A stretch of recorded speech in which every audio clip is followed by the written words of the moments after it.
1, 2, 3, 4. Bonus episode. Bonus episode. Bonus Episode of King of the What Now. Wow! Welcome, everyone, to part 2 of our Stormlight Wind and Truth episode. Were you imagining that I either edit out that sound or I replace it with the anime? Wow! I have no idea what I was imagining. It just came out of my mouth organically. So, as I said, this is part 2 of our Stormlight Wind and Truth episode, and I do want to ask, if you haven't listened to part 1 yet, what are you doing here? Joel will link it in the description. Speaking of Joel, who is that? Is that you? That's right, I'm your host, Joel. Oh gosh, you started, so I thought I was the co-host. I'm your host, Joel, and also, I am a god squaring up to go punch another god, because he's doing stuff that I disapprove of. That's valid, I think. Yeah. And I am your co-host, Kat, and honestly, I'm just here for a good time, but like, if things don't go my way, I will wreck this planet. Oh, yeah, absolutely, of course. Yeah. Okay, so in the last episode, we kind of covered the 3 different ways of summarizing the plot. We kind of talked about, Kaladin and Sazeth, we talked about Adolin, we talked about Yasna. So now the next one on my list is Sigzil on the Shattered Plains, which also crosses over with Venli. Yes. She's not, I wouldn't say a major character in this, like her arc is mostly just going through the ravines. But, you know, she has an important part to play. Yeah, I think I view Venli as a main character. She is, yeah. Yeah, and so I think that the stuff that happened was important. I don't know. I'm just quibbling over words, I guess. But anyway, yes, Venli and Sigzil in the Shattered Plains. Go.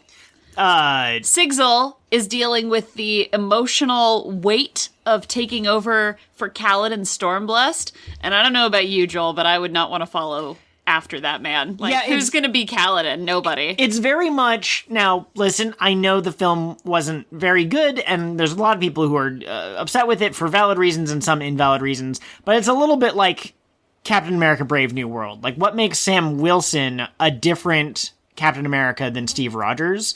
And so, like, Sigzil is worried that he's not going to be able to be Kaladin, and no one can be Kaladin, because Kaladin is, you know, Jesus. He's fantasy Jesus. Oh man, we should have done the Say It With Me. He is. Yep, absolutely. But he's worried about being in command. He's worried about being overrun because they thought they were going to have a limitless supply of Stormlight from Dalinar, and if they could just use all of their powers, they would have been great.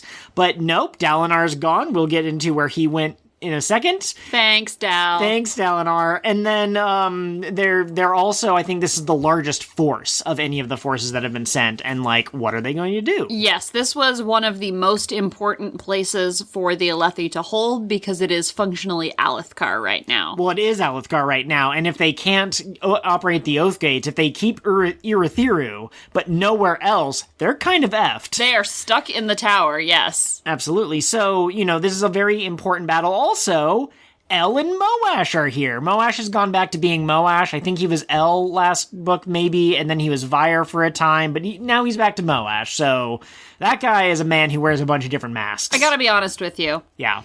Not only do I hate him, because we all hate him. He's designed to be hateable. Can I get an F Moash in the chat? But I also don't care. So we had a couple of scenes of him, like, being brought back from this, like, oh no, am I a bad person? And like, yeah, you are. But I was not as invested in those scenes. I think the best thing that we got out of that was now they have Hemalurgy on Roshar. Yes. Which is so exciting. So, of course, on Roshar, everything is gems. So the way they do Hemalurgy on Roshar is with gemstone spikes, which is Crystal so spikes. Cool. Yes. Which makes me wonder if you go to the Warbreaker planet, I think it's Nalthis, but, like, would it be, like, bright, colorful canvases that you put through their eyes or something? Flowers? I don't know. And Elantris, like, I don't know. You did, like, Seance? That doesn't make any sense. I think you have to have the spike because it's used to, like, it pins kill something the person. To... Yeah. But, yeah, I can get into spirit webs and shit. But focusing on this, I think that it would have a Aeon imprinted on it somewhere. Oh, okay, yeah. That's how they'd put the magic in the thingy. Yeah. Now, I gotta be honest with you, I also don't exactly care about Moash. He's a really effective villain because he knows all of our characters really well and he knows how to, like, fight them and stuff. And he can be like, oh, you think you can beat me? You never beat me in training. And he's also pretty smart in this book about how he's killing people. So I hate him, but I also don't really care. He's just kind of like a faceless entity. Like, he has even less personal stakes than Taravangian as Odium does. Right, and less charisma than Todium. Yes. Can we do a little toad in the thumbnail?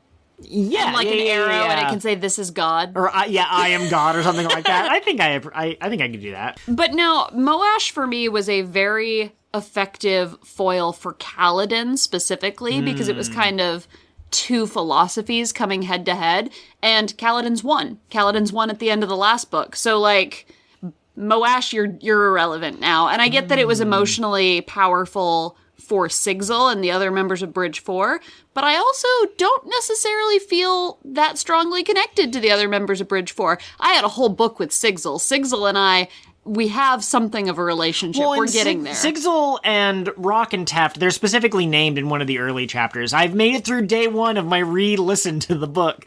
But, like, they have personalities, they have distinct characters, and I know who they are. Scar and Drahi, I know they exist, but I could not tell you anything about them. Now listen, before you come for us in the comments because Scar or Drahi or whoever is your favorite, just remember our brains are colanders, and thoughts leak out like soup. So I believe you, if you love them, that you have reasons. They just did not stand out to us. Yeah, well, and, like, I know they exist. I'm glad that they're characters, and they mean a lot to Kaladin. I guess I just mean that if you made me sit down and describe them to you, I'd be like, one of them does armor, I'm pretty sure, and the other one is really excited about training recruits. One of them dies. Right, he's the gay one. Oh, okay. Maybe Scar's the one who dies then, because Sigzil has someone that he's talking to throughout all of these days, chapters and whatever, where he's like, what are we going to do? And they're like, well, I got you, boss, no matter what. But then when Moash shows up, he turns on his, I'm going to take away your powers, Fabrial, and he kills him. And then as he's dying, I keep saying he, as Scar, I think it is, as Scar is dying, he has one of the death rattles, and he's like, hey, you're going to die, Sigzil. You and Vienta are going to die. Moash kills you. Moash kills you. And that plays off pretty well at the end of the book, I would say. We knew from Sunlit Man that something was going to happen to Sigzil. He kept talking about betraying his oaths, and we kept being like, well, how? Is he going to have to choose between two things, and he picks what he thinks is the lesser evil? But who knows? We'll get there. Yeah. So I had a hard time with this section of the book because it felt the most disconnected from what was happening. So, like, Kaladin and Sazeth, what they're doing is important for the world. The Honor Blades are there, the Herald is there, etc. Dalinar and Navani, what they're doing is important. Shallan, what they're doing is related. We haven't gotten there yet, I don't think. But Sigzil is just on the Saturn Plains. He's just fighting a war. Like, it almost could have been a book by itself. Yeah, and then the other thing, too, is I know there are people out there who read fantasy books, and their favorite thing in the world is finding out that this kingdom has 20,000 soldiers, and this kingdom has 14,000 soldiers, and how are you going to deal with the difference of 6,000? But then, the mists of the mountains can obscure your troop numbers. I have never once given a poop about any of that. Poop, like, how many... Yeah, because the other phrase is it uses a swear word, and we don't swear on this podcast. No. But I don't care about that. So a lot of the Sigzil chapters were kind of like, oh, there's stuff going on. Oh, yesterday 20 Windrunners died. That sucks. I don't want Windrunners to die. But like, it just felt very like 10,000 foot view. Yes, and the Adolin stuff had that as well, but there was also a lot of like personal stakes between Adolin and Yanagawan. Yes, there was like a budding relationship there. We have Sigzil and Vienta, which I think is great. I don't remember if we got Vienta in previous books, but I like her in this one. I love Vienta so much. My precious honor spren who's too into math so she doesn't have friends. But here's the thing. Because I knew something bad was coming for Vienta, I couldn't enjoy any of these chapters because I was just like, when? There it is, don't like it. Also, you could have easily figured out when. It's going to be the last chapter. It's going to be in the Sanderland. Yeah. Yes. But, okay, and then what about Venli? Do you want to recap her story? Yes. So Venli has been leading the resistance, essentially. Yes. She met up with her people who didn't undergo the Stormform transformation, who got away. Yes. And they're like, hey, we're besties with the Chasm Fiends now. We hang out with them, we ride them, we sing songs together. We can give them psychic communication, and we can tell them not to eat dead bodies even though they're full of nutrients. Did you know the Chasm Fiends were confused about why we were murdering children? Well, we could get into that if we want to. But anyway, so they're having a good old time, and Venli can hear the stones. Yeah. So we've talked about the wind, which is one of the ancient gods of Roshar. There's also the stone, and the stone can see the past, and it shows Venli the past, and Venli's like, there's an important thing that way, and they find Odium's perpendicularity. Yes, so that's the other thing, is that we are told that the Shattered Plains are important to our forces, to Kaladin and Dalinar and whatever, because it's literally the last bit of Alethkar, and it's very important to Urithiru for supply lines and stuff like that. But we also find out from one of the Odium interludes, he's like, oh, it's very important that I take back the Shattered Plains. And you're like, why? And I got the impression that it wasn't just, I need to take it so I can cripple Alethkar, so I can defeat Yasna or whatever. Like, I was like, there's something else here. And the stones lead Venli, as you said, to Odium's perpendicularity. And it seems like perpendicularities don't typically move. And so now that they know where it is, I think it's kind of stuck there. That seems to be the case. Absolutely. I can't remember, so don't correct us if we're wrong, but... No, do correct us if we're wrong. We could use the engagement. Yeah, okay, that's fair. That's valid. I just don't want to get yelled at. Don't call us mean names. I've only read the book one time, and there was so much book in this book. I have to read it at least 4 more times before I remember every bit of book. Of course. But by the end... Isn't it dried up? Don't they say something about that? It starts to dry up because of how the book ends. I guess we're kind of talking around like the ending of the book. We're going to get to there after we kind of summarize the middle parts. But it does come back. It refills, but it refills differently. Oh, the goo is a different wet. Clip that for... Yeah, sure. Absolutely. We will, of course, be bleeping out name, and I have now repeated it just because it's funnier to keep bleeping it out. Absolutely. Who the is... Okay. Anything else important happening in the Sigzil chapters? Not until the end bit. I feel bad that this is kind of our, least meaty summary. I think we went pretty hard into Kaladin and Sazeth and our emotions about those things. But like I said, this particular section of the book was not the one I was most interested in returning to. Yeah, it wasn't mine either. We talked about that. I kind of liked the Kaladin stuff, and you kind of liked the Adolin stuff, and Sigzil is okay. I like Sigzil. I just don't think that this was the proper place for him to shine. Absolutely. If Brandon Sanderson personally called me on the phone and he said, Kat, I'm going to give you anything that you want, but you have to choose between these 2 options. Do you want another book about Sigzil, or would you like a book just about Shallan? I would say, please give me the Sigzil book. Shallan and Marasai are going to make out, and they're going to both be world hoppers. Marasai said no to the world hopping. But she's going to world hop anyways. I think she said no to joining the Ghostbloods, but we'll have to go back and reread. You have a better memory than I do. This is not a Wax and Wane episode. It can be, but it's not. So then, let's go to the next, possibly the most important set of characters. My dad! We have Dalinar and kind of Navani in the spiritual realm. Now, I say kind of, because Navani is here, and she offers a lot of insight. They're traveling through visions, as has been Dalinar's kind of... That's how Dalinar started these books, and that's how Dalinar is going to end these books. And Navani helps give context, but I would say overall...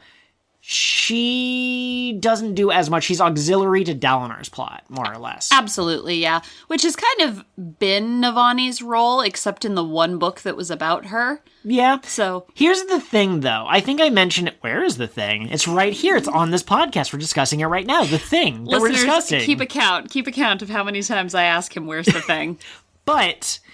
I'm pretty sure that because there's 5 books now, and then there's going to be a little bit of a break, and then there's going to be 5 books later with spaceships and lasers and whatever. Pew, pew, pew! I'm pretty sure that Navani and Yasna and Renarin and the bug people and Venli and Leshwi are all, we'll get to them when we get to them. They're not important now, but we need to know enough about them so that we go, oh. Oh, yeah, because of what happened with Navani at the end. Exactly, right? We'll get to that. To be continued in Stormlight Book 6. Or Sanderson will release 3 novellas just randomly that he didn't tell anyone about, and they'll have important lore in it. God, I love him so much. I wish I could produce that writing like that. So tell me about Dalinar's journey. Okay, so in the spiritual realm, the past and the present and the future are all happening at once, and you can see it. But in order to have any sort of direction, you have to have an anchor. So Dalinar is trying to see where Honor's power went. Right. And so far, he has not been able to find it. But he found a vision through a rock that Hoyd gave him, and then he grabbed anchors from that vision to go to the next vision. He just kept hopping. He's basically time traveling or quantum leaping by finding something that will take him to the next vision. Right. Navani is with him. Gavilar is with him because of shenanigans. He fell through the wormhole. No, Gavinor. Yes, the baby boy, the 5-year-old. Who keeps hearing his dad for some reason. Yeah, his dad just keeps talking to him, which isn't at all suspicious. Neither you nor I were like, hey now. You're an all-star. No, wait a second. I just realized Gavinor saying I can hear my dad. You and I kept saying this is going to mean X, Y, or Z. But it never means anything. It doesn't turn into anything. You know it did. Okay. We were like, it's odium, and at the end it was odium. I don't think it was. Because, okay, we're going to jump ahead to the ending of the book really quickly. As Navani's getting out of the spiritual realm, Odium just switches Gavinor for a bundle of flesh. And so, like, Elhokar speaking to Gavinor never turned into anything. Odium did not use Elhokar to lure Gavinor to the van that says free sweets. He just snapped his fingers and made the switch happen. Oh, yeah. And I mean, maybe there will be something else that comes up in the future, but as far as I can tell, what you were supposed to get from that was Odium has been whispering in his ear this whole time, hyping him up about what a warrior his dad was, so it would be even more devastating when he saw Dalinar beat the shit out of him. That is true. That is absolutely true. So going back to Dalinar and Navani, they're hopping around, they're looking for Honor. They found out that the Knights Radiant did something kind of messed up. They were trying to make peace with the Parshmen, and then someone else was like, ha, I put you in a gemstone. Some of them were trying to make peace, and when they did, it was the it's that bit of writing advice of what's the worst thing that could happen at that moment in time, because there were 2 people that were like, what if we all got along? And we're like, world peace. And just as George Carlin pointed out, it's always the people advocating for world peace that get murked. Always, every time. So he sees that, and then Odium's like, there you are, and Odium throws him into a bunch of really unpleasant visions for a while. Yes, and then, so the core relationship that Dalinar is kind of building in this book, I wonder if Sanderson would say that most books are about a specific relationship between people, but Dalinar and the Stormfather are not getting along. They haven't gotten along in the past, but they've usually kind of brushed over it and been like, I forgive you. This time, they're not forgiving each other. The Stormfather is kind of like, Dalinar, you're really being pushy. This is a really bad decision that you're making. And so, after he starts getting Dalinar starts getting tortured by Odium, and also he discovered that his connection power basically has to do with empathy. Like, if he can imagine himself in someone else's shoes, he has the power to jump into their body in the visions. But he basically does that with the Stormfather, and he's like, hey, Stormfather, could you tell me your deepest feelings, and maybe we could understand each other? And that ends up being super important to finding Honor's power. God arrived. Yes? I love the Honor narrated chapters. Of course, yeah. Tanavast is He is such a weird guy. So here's the thing, okay? I think Brandon, right here, I think Brandon did a really, really good job. Are we allowed to call him Brandon? Should we be calling him like Mr. Sanderson, the great Honorary one? Dr. Sanderson. We'll say Brandon or Sanderson interchangeably. Okay, perfect. But I think he did a really good job with not telling you what this guy's deal was, but you can tell what his deal was. Yes. So Odium calls him Tanner throughout their interactions, pre-Todium. This Right. is the original race, Yes. Odium. But he calls him Tanner, right? And that is implied to have been his name before he chose Tanavast. Yes. And so it's pretty clear to me that he was like a regular dude. And he somehow managed to get invited into this circle of people who was going to be a god. That bit, I think, is almost explicitly stated, but the rest of this is a lot of, like, background details. Right. And so now he's, like, compensating. He's like, I have to go all in on being God and being the best and having this incredible highborn sounding name. See, I got a slightly different impression from it. What my impression is that he was a regular person who worked his way into the whatever they called themselves, the 16, but he had a god complex. Like, you gave him power, and he's like, I am God. And he talks about the other shards like they're not gods. Like, he is the only god. He was a messed up guy. And you can see over his chapters this progression of him figuring out that, like, just because you have god powers doesn't mean playing God is going to work out for Yes. everyone. Like, his people keep dying. He keeps failing them over and over. Dalinar. Yeah. And at first he doesn't seem to care about it, but eventually he's like, oh no. Yes. This is the best place to mention this, by the way. I don't know if we're going to come back to the Tanavast flashback chapters. Tricky of Sanderson to give us 2 flashback characters in his final, in the 5th book. But the very first thing that we see of Odium in this book, after Tanavast is ascended or whatever, his chapter, the interlude, opens up with him holding a dying child. And he laments how terrible war is and how he wants to stop it. And then I don't think the very first, but one of the first Tanavast chapters is him holding a dying child on Braze, and that's when on Ashen, and that's when he decided that he wanted to go up to Odium and punch him in the face. You might have said you're Tanavast approaching me. twice. Todium and then Tanavast. Right, yes, in the first Odium Taravangian chapter, holding a dying child on Roshar. Yes. Then we get a later chapter. And it's interesting how closely aligned those two are. I really think you have thoughts on how the religion and morals of our world has kind of influenced how this book is written. A little bit. And yeah. I don't think we're going to get into that in this episode. Maybe you'll write your own thing about it. But I do think one way in which you can kind of see that is none of these humans who have managed to get a piece of God were elevated beyond being people. They're all still people. They all have the same emotions as people, and they have the same failings as people. Sure, and part of that might be because they need all 16 pieces to be the one true god. Yeah. I know this isn't the Tanavast hour. This is the Odium, or the Dalinar Navani hour, but can we just really quick talk about Tanavast's unusual relationship? What do you mean unusual relationship? He was in love with a woman. He was in love with a woman. Who was that happened woman a to human be- person? She could take human form. Was she a human person? She was not a human person. And I want to point out that it wasn't like he was only in love with her human form. He says explicitly that he loved her beautiful scales and her draconic form was every bit as pleasing as her human form. Absolutely. Scalies are canon to the Cosmere. Just Tanavast, and he's a weirdo. He got what was coming to him. I'm very curious, like, how common that was. It sounds like the dragons were, like, gods on their planet. Yeah, she said she was raised to be one before they shattered. And I was like, Right. And so was it, like, is it heresy to make out with one of the dragons if you're just a person? yeah, who knows? And I mean, I guess that's basically it. Like, I kind of liked some of Dalinar's story, and I bet in 20 years when we have the full Stormlight Archive, maybe the whole Cosmere, there will be a lot of really important stuff in these visions. Here's something.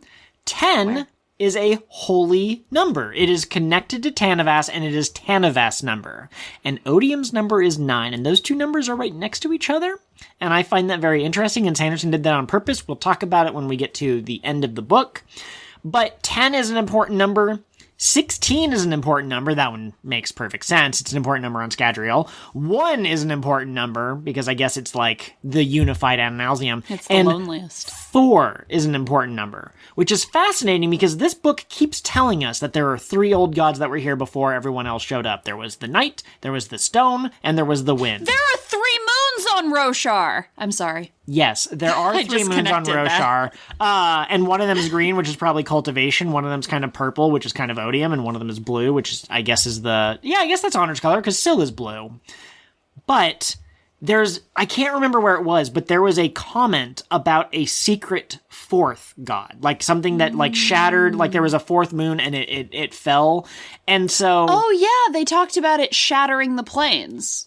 I think, okay, maybe. I thought the shattering of the planes was Odium and Honor doing their little punch-up. They talked about how something fell from space and hit the shattered planes before it was shattered. Yes. You're thinking of the aluminum in Azamir. Okay. I am positive that when Honor said, square up, bitch, that it shattered the planes. Hey, man, I believe you. Anyway, go on. There's 4 gods that were here before. 4 ancient gods. And we learned in this book that 4 is an important number. We apparently had it confirmed in some other book that there's 4 aspects of Adonalsium, and if you look online, you can find them. I don't remember that being explicitly called out, but 4 is important, and now we have something with 4 on Roshar. Yeah. So, here's another thing. Where? While we're talking about Honor, it's over there in the distance, but you can kind of make it out if you kind of squint. Do you want me to go get it? No. But we find out that before the shattering, Adonalsium came to this planet and put some bits of his power. Their power? I assume it's a him. She sang some songs. Yeah. Adonalsium uses all pronouns. No. They, he, she. Listen, we're not going to talk about real-world religious influences on the book, but Sanderson would definitely write a man as the one true god. I will not budge on this until we have written proof otherwise. I have never seen any of the 16th Shard calling him, or Adonalsium, him. I've only ever seen it. That's true. But Adonalsium set up these powers on this planet, and these powers are super important to, like, Kaladin. Kaladin is called by the wind. The stones help Venli find the Well of Ascension, except it's not called that. I think it's called the Well of Power or the Well of Control. And Tanavas came to this planet when he became Honor, and he was like, ooh, look at the numbers. Sanderson has confirmed outside of the books that apparently the geography of this planet is based off of a very specific mathematical formula, and like the Krem lands in like a very specific way. And so Honor, who has the power of Honor, is like, oh, my power really likes the fact that the numbers work out. So he was drawn here. And Odium landed nearby, and we don't know why he showed up. To mess with Tanner. Well, to mess with Tanner, but he also, like, Adonalsium set all of this up, and I don't actually like that. We can talk about it in a second, but basically Adonalsium knew that it was gonna get shattered, and basically set it up such that people would come to this planet, and the lost fragments of its power would come back and help bring peace to the people. I guarantee you we're gonna get to the end of the series, and like you said, it could see the future, and this was the best way. There's some religion on Roshar that believes it's the Iriali, the people who travel between. Yeah, there was the one, and it split itself into little bits so that each little bit could experience something.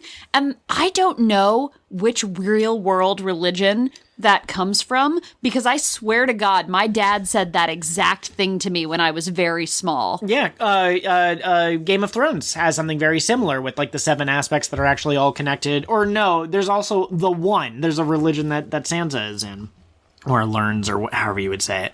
Not Sansa, the other one. Arya? Arya, thank you. Oh yeah, the faceless. Yeah. Okay. Anyways, here's my thing. Where is it? Which thing is it? Is it a blue thing or is it a green thing? Listen. I can't help myself. You can't help yourself. And it is ableist of you to ask me to stop. I didn't ask you to stop. I'm just making fun of you for doing it. Okay. But I understand that if you had an all-powerful, all-knowing god, that it would be inconceivable to be defeated by 16 mortals joining hands or whatever they did. Maybe there were 17, because Hoyd was there. Maybe, potentially. I don't know. Hoyd? But I don't like the idea that a god could set all of this in motion and that everything is according to its plan, because where's the character? If Adonalsium could see that there was a guy named Kaladin, and Kaladin was going to be married to the wind, or like be like, oh, the wind's really cool, become this cool soldier, and he was going to get depression, but then he was going to overcome the depression, and then he was going to sacrifice himself to spoilers for the end of this book that we're avoiding. But like, I don't like it because it feels like it takes agency away from the characters. Yes and no. So, like, the individuals are still making the choices, right? They're still in it. They're still living and experiencing it. I imagine, given how we've seen future stuff come up before, that it's, I think if I arrange the dominoes like this, they will fall in this way. Yes. But there's no way to know, because you've got that element of chance in there. Although, if a sufficiently advanced psychology could be promoted, then perhaps we could mathematically predict the movements of large groups. Perhaps. Somebody should write a book about that. Perhaps they would even develop the ability to do mind bullets. Mind bullets! But there's only one thing that the mind bullets can't stop, and that's... Oh, and the author, he passed away before he could write it. It was aliens, by the way. It was aliens from outside the system, something so vast that you couldn't predict it with your ability to predict things. Read Asimov's The Foundation series. It was so good. It is very good. But anyways, so yeah, Dalinar is like, hey, let me learn from you, Stormfather, and the culmination of their relationship is the end of this book. There's a moment of ultimate trust between them, and I think that is an excellent payoff for everything else. Navani... Here's the thing about Navani being there. Say it. Where? I don't even know if the mic caught that. I think it did. I could see a little blip on there. But Navani being there is not only because she's very scholarly minded and she can help Dalinar not revert back to his old self. She calls out that he's basically trying to take everything on himself once again. But she's also the one who has the stronger emotional connection to Gavinor. Dalinar loves Gavinor, don't get me wrong, but Navani has that nurturing mother aspect that is so common in fiction and real life. Dalinar is, I think, your classic dad trope. Yeah. Like, kind of emotionally distant. Yeah. But wants to be supportive, but doesn't know Oh my how. god, he's Cloudy with the meat That's exactly who I was imagining. Yes. I do, you know I don't understand your Your weather sword metaphors. Oh man, he loves his gay son, and that's what's important. Okay. What were we talking about? We got don't distracted. Oh, Dalinar is the very typical dad who doesn't show emotions. Yes, but Navani is more nurturing. So she ends up in the day of Elikar's death, and she's like, none of this is real. I don't care. I'm going to go find Gav. She has to come to accept the fact that the past is immutable, more or less, that she did lose her son. And the way Odium tried to play her by having Elikar be like, Mother, please, they're going to kill me. Please, dying. slow down, Hurts, Mother. Oh no, my eyes are turning into snakes, Mother. But she finds the spiritual realm reflection of Kaladin. She's like, open the gate. And he's like, why are you here? And she's like, open it. You're not real. Kaladin Stormbless, I do not have time. I will get spiritual realm Hasina, and she will get us out of here. She will get you to let me out of here. You are not too old for your mother to spank you. Okay. Anything else from the Dalinar, Navani aspect of the spiritual realm? I just want to touch really quick. So we've been talking a little bit, or we did in part one. This episode's kind of been all over the place. But we talked in part one about the emotional resonances in the Adolin stuff and in the Kaladin Sazeth stuff. Dalinar having to face down his past and be like, but I've chosen to be different, was really, really powerful. Yes, absolutely. He remembered setting fire to the rift, but actually having to watch it and getting the opportunity to confront his past self and be like, this is wrong, we're not doing this. Well, and I've mentioned before that book 1 definitely has a Yusei run moment from My Hero Academia, and book 3 absolutely has a moment that is Yusei run. I don't know if 2 and 4, 2 I don't think does, and 4 I think has a different emotional resonance, so it's not quite that, it doesn't fit that song, but this book kind of has that when he's in the vision of the rift, when he's like, I have to do something, and they're like, dude, you can't. I think Odium even shows up as like, you vowed to get vengeance. So long as you do this, remember what I said in part 1, so long as you punch the guy every day, so long as that's what you said you would do. And Dalinar basically says, you know, that. I am going to go my own way. I'm going to change this spirit realm. And we cheer for him. But what Sanderson was doing was he was planting a tiny little seed. He's and we'll good at have that. to see what it grows into. Promises and payoff, bitch! Absolutely. Sanderson's writing lectures are really good. He never yells the B word, though. That was your insertion. That was your... What if I attended his lectures just, like, to be a hype woman? Like, he would say something, and then I, in the background, would go, bitch! I think you would be promptly evicted from the religious school. Beans. It is the Mormon school. Yeah, they don't really like swearing over there. Okay, so... Anything else you wanted to say about Dalinar and Navani? I don't think so. What about Gav? How did you feel knowing that Gav was seeing all of this happen?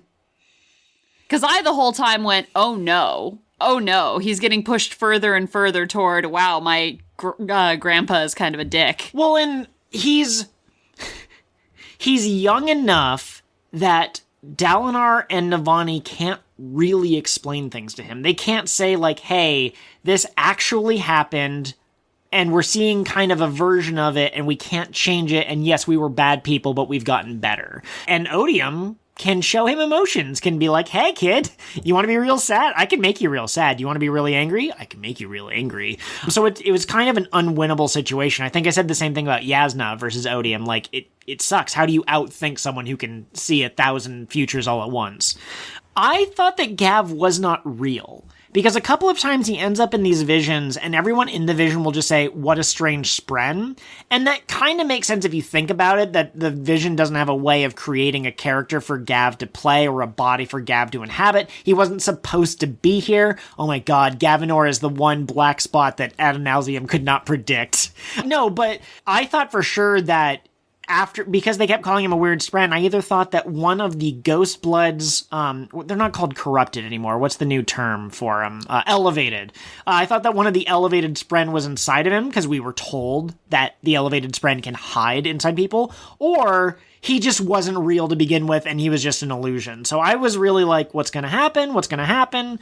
And also, as I said, there were fan theories that Gavinor would be Odium's champion, so the longer he was in the spiritual realm, the more it was like, oh no. Also, last book, Dalinar used the ability to change time, the perception of time, to help Kaladin basically give him more time than he should have in the moment it took him to fall. But we've also seen that power in Wax and Wane, and in this book we see it as an explicit part of the spiritual realm, and at the end of the book, that comes back again. So apparently time is just an aspect of God's soul, and that makes sense when I think about it, but like, Sanderson is definitely laying down the rules for how this works. Absolutely. I had a thought, and it's gone. So now we are on to the final trio, and there's kind of two stories here, but they're traveling together, so we're just going to cover them all at the same time. Absolutely. Let me give you a high-level description of what this was. Mental illness, socially awkward. The trio. Absolutely. I think we mentioned this in part one. Our brains, like we've been talking about colanders, and it's been more than a week since we last recorded, and so some of the information that we talked about has left. But this is where you got the gay people exist kind of scenes that some people found uncomfortable. I don't really care. But Rlain and Renarin have crushes on each other, and Shallan is being a fangirl in the corner. That actually was one of the most endearing things Shallan has ever done. Absolutely. She made a high-pitched sound, and they were like, what is that? No, their spren were like, I think she's in pain, and Renarin had to be like, she's not in pain, it's something else. She's just a freak. But anyways, we probably talked about this, but they're looking for Ba Otto Mishram's prison, but so are Mraize and Eotil, Shallan's father figure, mentor, and his scary masked lady boss. And Rlain is like, why should humans get to decide what to do with the prison? She's a listener god, why shouldn't a listener get to decide? Yeah, well, yeah, I think his argument was more along the lines of, like, I want to be there, like, a listener should be there, and yeah, Rlain, you absolutely should. You and Renarin are very bridging the gaps between the two cultures, which is why I keep saying that Renarin also, his story has also not been figured out, because that that relationship and trying to bridge the culture gap, that's going to be important. I want so bad to see the two of them ruling a listener city together. Yes. I don't know if we'll get that, but I want to see it. It was one of the possible futures. So yeah, So they're wandering around. Shallan was just hunting Mraize, basically, and she was like, I gotta get to the prison first because they're gonna do something with it and I don't want them to. She basically just wants to set a trap, exactly. Right. And Renarin and Rlain just sort of whoopsed their way in here, and they're like, well, I guess we're wrapped up in a Shallan plot now. Well, yeah, so Shallan wanted to stop Mraize from entering the perpendicularity, and Shallan, Renarin, Rlain almost had the upper hand, but he managed to do one thing at the last second, and that's how they all got sucked in. So, like, Rlain and Renarin didn't want to be here, but now that they're here, they might as well try to figure it out, and they come to the conclusion, like, oh, maybe we can help Bado Mishram in some way. Right. So they are following Dalinar through the visions, stopping Mraize from doing assassination attempts. Shallan and Mraize have some back and forth, and she's wrestling with this idea of, like, do I kill everyone who's ever mentored me? And Pattern's like, no. Just some big examples. There's several examples, but there's several counter examples. Yeah, Yasna's not dead. Navani's not dead. Sabriel? Right. Sabariel. Okay. The other thing, too, I mentioned this with Gavinor, like, I don't think that child is real. At the beginning of this book, not beginning, but close to the start of the book, we find out that Eotil and Mraize are bonded to elevated Spren. And we know that one of them, I think we know explicitly one of them is a Lightweaver, and then I don't think we know what the other one is explicitly. Maybe we do. But we keep running into Mraize, but no Eotil.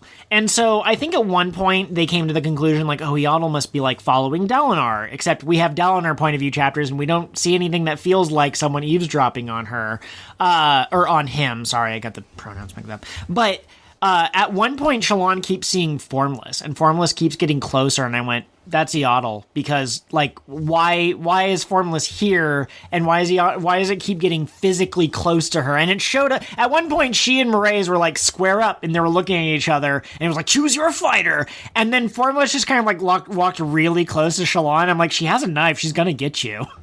Yeah. And turned out it was. Indeed. No, you know what I was going to say before we went on a brief break in between parts?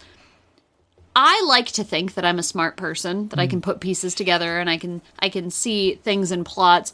Nothing has made me feel dumber than being a part of this fandom.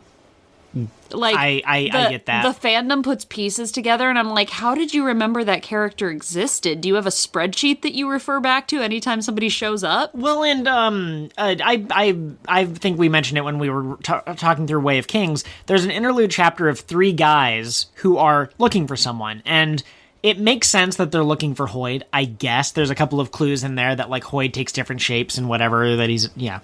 But, like, those 3 characters are all named characters from other books, and once someone said, hey, you know that guy, that's Galadon, I think is his name, I went, oh yeah, because Galadon ends all of his sentences with, like, brother. It's Dula in his original tongue, but since he's speaking the native tongue, he says something else. And I was like, oh, this guy is described as black, and he also ends his sentences that way. He's black, bald, and cranky. Yeah, like, he fits all of the major high-level descriptions, but the other 2... I still, having reread the books that they're from, or at least one of the books that one of them's from, I still don't know how people figured out that it was him. Yeah, I don't... So, one of them was Demu. Yeah, and that's the one I couldn't... We know from the audiobook because he has a French accent. Okay, I see. Very, very good. But anyway, yeah, like, people putting the Gav thing together, like, I feel like that's something I should have been able to solve if other people solved it, and so I'm frustrated that I didn't, or you knowing what was happening in Mistborn, because you're brilliant and terrible. I've seen a couple of people on YouTube do, what are they called, AR, augmented reality games, and I have no idea how you're supposed to solve them. People who do that are just incredible. But we are not here to talk about us being dumb. Whether we are dumb or smart. We are here to talk about Rlain, Renarin, Shallan. So, they are wandering. Yes. They're maybe fighting some people. Yeah. They're debating whether they should kill Bado Mishram or free Bado Mishram or what they should do. While all this is happening, they get trapped in individual memories. Yes. So Rlain revisits his most embarrassing moment. Oh my god, sorry. I just remembered the reason that we have chapters, a point of view from Navani, why she's in the spiritual realm, is not only for the Gavinor stuff, not only because she's more research minded, but also she figures out that Odium has trapped her in an autoplay torment. He's focused somewhere else. We know it's Dalinar, but he can't spare any attention to her, so he's auto-playing different visions, and he basically said, hey, just make her feel like shit. And she realizes it, and halfway through she goes, yeah, he wouldn't have said that to me. His barbs were more like this. And then the vision kind of stops. And then they start talking the way that she described. She's like, oh, cool, perfect. You know what would really hurt me? If you showed me a way out of the spiritual realm, that would hurt me so bad. Sorry, please go on. Navani's flawless. But yeah, so they each get trapped in their most, upsetting memories. So for Rlain, they were trying to figure out who should be the spy to go into the Alethi war camps. Spoiler alert, it's him. It's him. Well, yeah, it's him. But everyone who tries to volunteer, someone's like, no, you're too important, either to our people or just to them, emotionally you're too important. And eventually... I've kissed you twice, so you gotta stay here. You can't go be Eventually spy. Everyone goes quiet, and then Rlain is like, I guess I could do it. And everyone's like, yeah, that sounds great. And nobody is like, no, you should stay, which ouch, very relatable content. Please nerf. Sanderson really coming for all of our personal experiences here. Yeah. But Renarin's was a time that Adolin had to save him from some older boys being mean. And Renarin was like, this memory doesn't hurt me anymore because I can take care of myself now. I've learned from my brother, which was very cute to see. Yes. I really think Renarin came into his own in this book. So this is the end of an entire arc. And so a lot of the times, if you're writing a story, at the beginning of the story, you want to show a guy struggling with his relationship with his wife. And at the end of the story, if that's what the show or movie or whatever was about, you show how his relationship has changed, for the better or for worse, depending on if it's a happy book or a sad book or whatever. And I think that because this is the end of a 5-book arc, Sanderson does a lot of looking at the camera and winking and being like, look how far we've come. And that's very clever to use the spiritual realm's visions of the past to be able to remind you of those things. If this were an anime, the theme song absolutely would have played during some of these moments. Absolutely. And then Shallan's memory was her killing her mom, and she had to decide to see who her mom was, and surprise, her mom is a herald. I think we talked about that in part 1. Yep. So. And we found out that this was another clever callback. Sanderson does really clever callbacks. At the very beginning, when they go to the vision with the rock, the original vision for this book, Wit shows up, and Wit basically goes, the real Hoyd would know that this is the spiritual realm and that he isn't real. And because I'm trying to pretend to be him, I know I'm not real, and oh god, I'm collapsing or something like that. And then his face starts melting. It's virtual reality. Everything in this book can be explained in science fiction terms if you think about it hard enough. But we're two men ever talking in a room. Yes, constantly. Odium and honor all the time. Two men talking in a room. So Hoyd knows that he's a virtual reality, basically an AI or something like that. But then when you get to, Shallan starts to hint to the reader that there's something going on, and we in the know who are like, oh, there's a theory that her mom is a herald, and Sanderson basically outright confirmed it. I have never seen him be more obvious about confirming something without confirming it in his life. But she's like, I can't look at my mom. I can't look at my mom because I'm not ready to face that truth. And you go, And then when she does meet her, she's like, we're in a vision. The mom goes, Shallan's like, this isn't really my mom. It's just a vision interpretation of her. And then the vision goes, Shallan, I'm your mother. I know where we are. You're in danger. And you go, oh my God. And so they got to have kind of a moment. Shallan was like, you're just mentally ill. Yes. Which, I feel that. I think there are a lot of people who probably read this book and were like, I want to have that moment with my mom. Not me, but lots of people. Yeah. Nobody was looking at you or commenting on you. I worry about my mom listening to this and thinking I'm talking about her. It's very cute that you think our parents listen to this podcast. My mom listened to 5 minutes of one of our episodes, and she said that she didn't understand what we were talking about, but she could tell we were having fun. That's the most important thing. And I mean, like, I don't want to yada yada over these three, but like that's kind of it. Like Shallan is grappling with whether or not she is going to submit to Formless, and the answer is no. And she has to have the mom reveal. And then we get something else about her in kind of like the epilogue that is set up for the next 5 books. And then Rlain and Renarin is a lot of, you know, it's gay panic. Like, I like him, but does he like me? I know we were just holding hands, but does that mean? And then eventually they kiss each other, and it's great. But, like, that's it. Oh, the other thing, well, okay, whatever. I was about to say we aren't talking about the endings of each of these stories, but this one's so brief. While Shallan is fighting Mraize, Renarin and Rlain find Ba'ato Mishram, and they decide, you know what? We better free her, which was foreshadowed in the prophecies in the second book. There was a gem about, like, we have to find Ba'ato Mishram, and we have to free her because it was terrible what we did to her. But Shallan has a moment of like, no, don't! And I find that very interesting because I didn't think Shallan had insight into Ba'ato Mishram. Like, I kind of thought that she just saw Ba'ato Mishram as like a plot device. I didn't think she had an opinion about whether they should free the god or not. Well, she's one of the Unmade.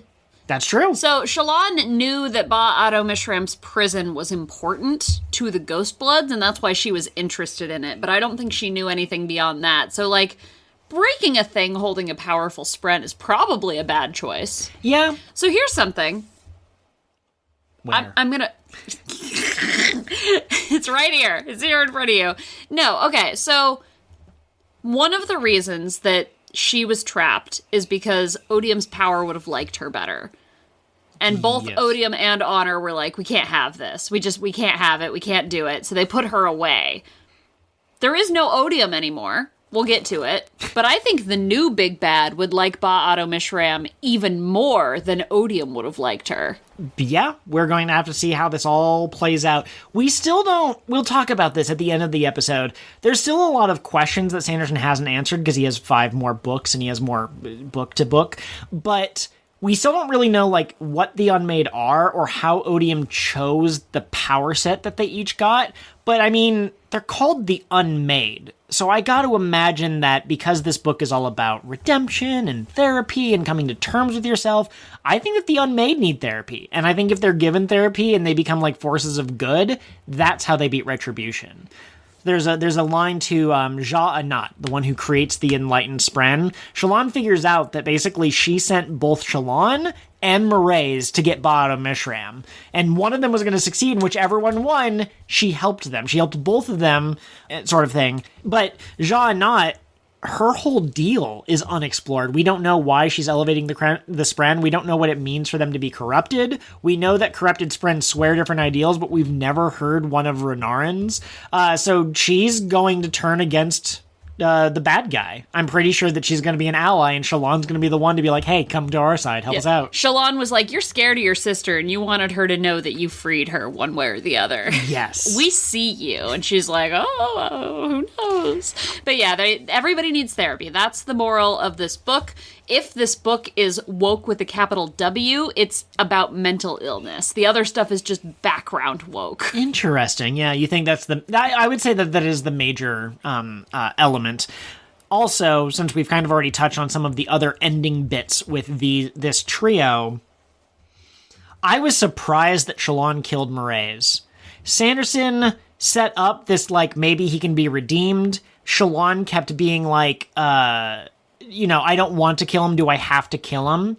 And then there was just like a sentence that was like, oh, and then she killed him. And I was like, what? I get it that the idea is probably that he was too devoted to the cause to be able to join her. He had already rejected her offer, but I kind of thought maybe she would try a little harder. I thought maybe what she was trying to do was try to like pin him to the ground and then be like, listen, you can either help me or I can kill you. Yeah, it didn't feel great in the moment. At the same time, I think that her conflict throughout the whole book was, am I a monster if I kill him because he cared about me? And what it comes down to is he didn't care about you. He enjoyed you as a thing he had shaped, right? Like he gave He didn't her see this Shallan the name. person. He saw this tool kind of a thing. Okay. Right, that was his creation, and she never was. And so I think that was her accepting, no, I'm not a bad person for putting an end to an obvious monster. Yeah, absolutely. I think that sometimes Sanderson is very good at making his intentions like really explicit, and I go, oh, I get it. And sometimes he either miscommunicates it, or I just need it to be more obvious. And so I didn't quite get that from Shallan, but now that you've explained it, I go, oh, that makes sense. Yeah. Well, and I think sometimes I fill in the emotional gaps myself, and sometimes I'm correct, and sometimes I'm not.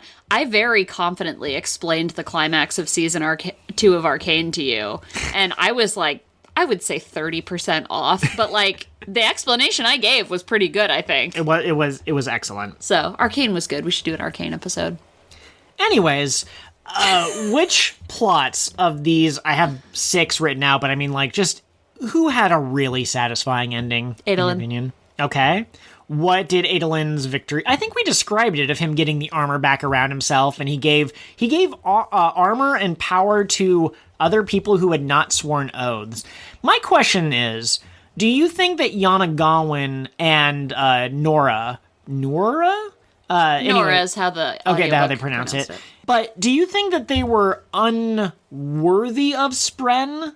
Or do you think that they just hadn't gotten around to swearing the oaths? Does that make sense? Because Adolin definitely was like, I don't know about these swearing of oaths, because you get kind of locked into like one mindset. I think you should be able to make promises. So it makes sense that he was rewarded with the power, but I'm concerned about the other people, if they should be unoathed, or if they should have walked the path of regular radiance. I think part of the problem is that the Spren get to pick. And Yeah. so there are people who might be good people. They might be worthy of the ability to help other people, right? Yanagawan probably deserved a Spren. He works hard. He tried to be the best emperor he could be, even though he was a little street boy. But the Spren get to pick. So if you aren't the best shiny example, or you're not connected to another Radiant, you're probably not going to get a Spren. Yeah, or Adolin's aide, who I swear to God I thought was a spy and was a world hopper. This whole time we were so mean about it. I still think he's the Khandra. Okay, he could be. Like, yeah. maybe not in a bad way. Maybe he's not a spy for Thydakar, but You still think that he's suspicious. Yeah. Okay, fair enough. But anyways, he got reverse racismed because now the Spren are more common throughout Roshar, and they want to pick people who are worthy, and they seem to prefer dark-eyed people who are the lower class. And so he's a kind of light-eyed soldier, and he's a good person, but the Spren kind of rejected him, and he has a couple of moments of like, oh man, I really wish that they had. So he and Adolin make sense as getting the oath powers, and everyone else makes sense because it's Adolin's friend. Oh my god, it's nepotism. If you know the guy who learned how to do the unoath trick, he will give you shard plate and armor. no, those are all the people who came back for him. It's true. Even though they should have probably prioritized saving the Emperor.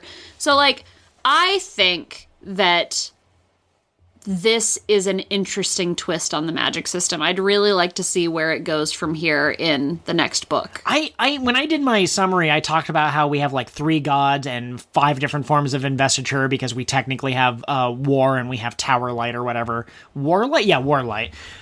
But Sanderson, I like this magic system. I do. There's too much magic in this magic system. There are 10 surges, 10 orders of Knights Radiant, each with 5 oaths. There's 3 different bondsmith Spren, and now we have elevated Spren, and we have unoathed people. Like, that is too many. That's a lot of people with different magic systems running around. Yep. But no, Adolin's ending was just so good. It was so good, and I love him, and I'm so happy for him. And I'm happy for his friends. Yeah. Also, Adolin has always been like this protector of the small and like person who remembered people, which is very Edge Dancer. Very Edge Dancer. And he happened to have an Edge Dancer shard blade. Adonalsium set that up. I'm shocked that he didn't become a reverse Edge Dancer. But like, this is very him, right? The like raising the dead and forgotten and giving them purpose again. broad stillness. No, that doesn't make any sense. I'm trying to think of what the opposite of an edge and a dancer is. The opposite of an edge is like a flat surface. Plain. And the opposite of plain. Okay, and then what's the opposite of a dancer? Like a turtle? A stumbler? A stumbler? So we have a plain stumbler. Anyways, what were you talking about before I said that out loud? Because you... We were talking about what our favorite ending was, which I think we actually already talked about. Maybe. Maybe we should pause, and maybe we should check out our previous episode. Yeah, absolutely. We will be back, and we will be refreshed. Are we doing a part 3? No. Well, how long have we been recording? An hour. So it's up to you. How long does YouTube let us upload?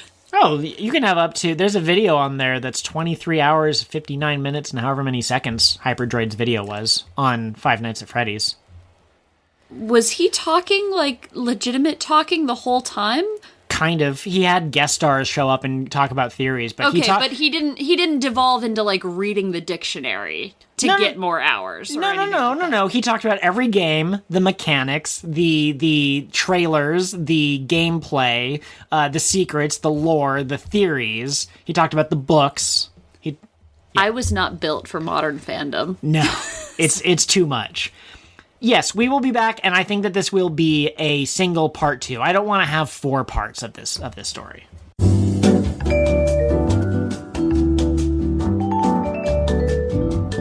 All right, so we have now officially come back from a long winter. It hasn't been that long. It's been like a day. Yeah, it's been. So now it's time to get back into the episode. So listen. Yes. One of the reasons I wanted to take a break was because I wanted to listen to what we already said and come back. First of all, I did that an hour ago, so it's already whooshed out of my mind. Second of all, I feel like we are just the type of people to repeat ourselves, so if we repeated ourselves in the first half of this episode, or if we continue to repeat ourselves, whoopsie, hopefully these episodes come out far enough apart that you don't notice as the listener out there in the world. We're going to have one person who plays both of them side by side and tries to tries to figure out exactly what differences and what we've said and what we haven't said. Absolutely. It's actually a part of our new AR game. Oh, like yeah, if they solve the code of the things that overlap and the things that don't, they'll get the next step in the ARG. Yeah, absolutely. Arg! I feel like I asked you what your most satisfying ending was. I think you talked about how cool Adolin was and whatnot, but I don't think that I got into it, and I think that Dalinar's ending is pretty freaking good in terms of themes and such, but I do feel as though it was a little rushed. I think Sanderson was trying to leave the breadcrumbs so that we'd come to the same conclusion as Dalinar, and I kind of got it, but I do feel like it was a little rushed. Like, he had his epiphany of what he needed to do in chapter 105, and then 106, the day was saved, or whatever happened. But Dalinar's pretty cool. I like the conclusion he came to. Should we just talk about the duel and whatever? Yeah, absolutely. Let's talk about how the series ended. Yes. On day 10, the sun rose. Okay, so Navani got back, and she didn't really do much. She saved Gavinor. She thought she saved Gavinor. Dalinar came back, and he briefly had the power of honor. But here's the thing. Where is it? But here's the thing, is we talked about how through honor / Tanavast's flashback, maybe that's why I accidentally got them confused, because Tanavast and Taravangian are kind of close name-wise. But Sanderson was leaving the breadcrumbs, and we were realizing that certain versions of honor aren't good if it's just honor. It's very much like odium. Odium is God's hatred without any of the mercy or the wisdom to keep it in check. And honor by itself doesn't have any of the compassion that you would need in order to decide what is a good honorable thing to do versus a bad but still honorable thing to do. Yeah, absolutely. So Sanderson was leaving these clues about how honor's power might not work very well. And so, what is Dalinar going to do? Is he going to fight Odium and potentially destroy the planet? Or is he going to do this contest and win and then make it someone else's problem 1,000 years later to deal with it? Or is he going to run away? Tanavas kind of did that for a little bit. And he's like, all these options suck. All these options are bad. Also, honor was becoming sentient. And so Dalinar had a moment where he talked to a child about what counts as honorable and what doesn't. That's true. He had to convince the power that he could take it for a minute. Yes. But he eventually comes up to the conclusion. He goes, oh, I know what I need to do.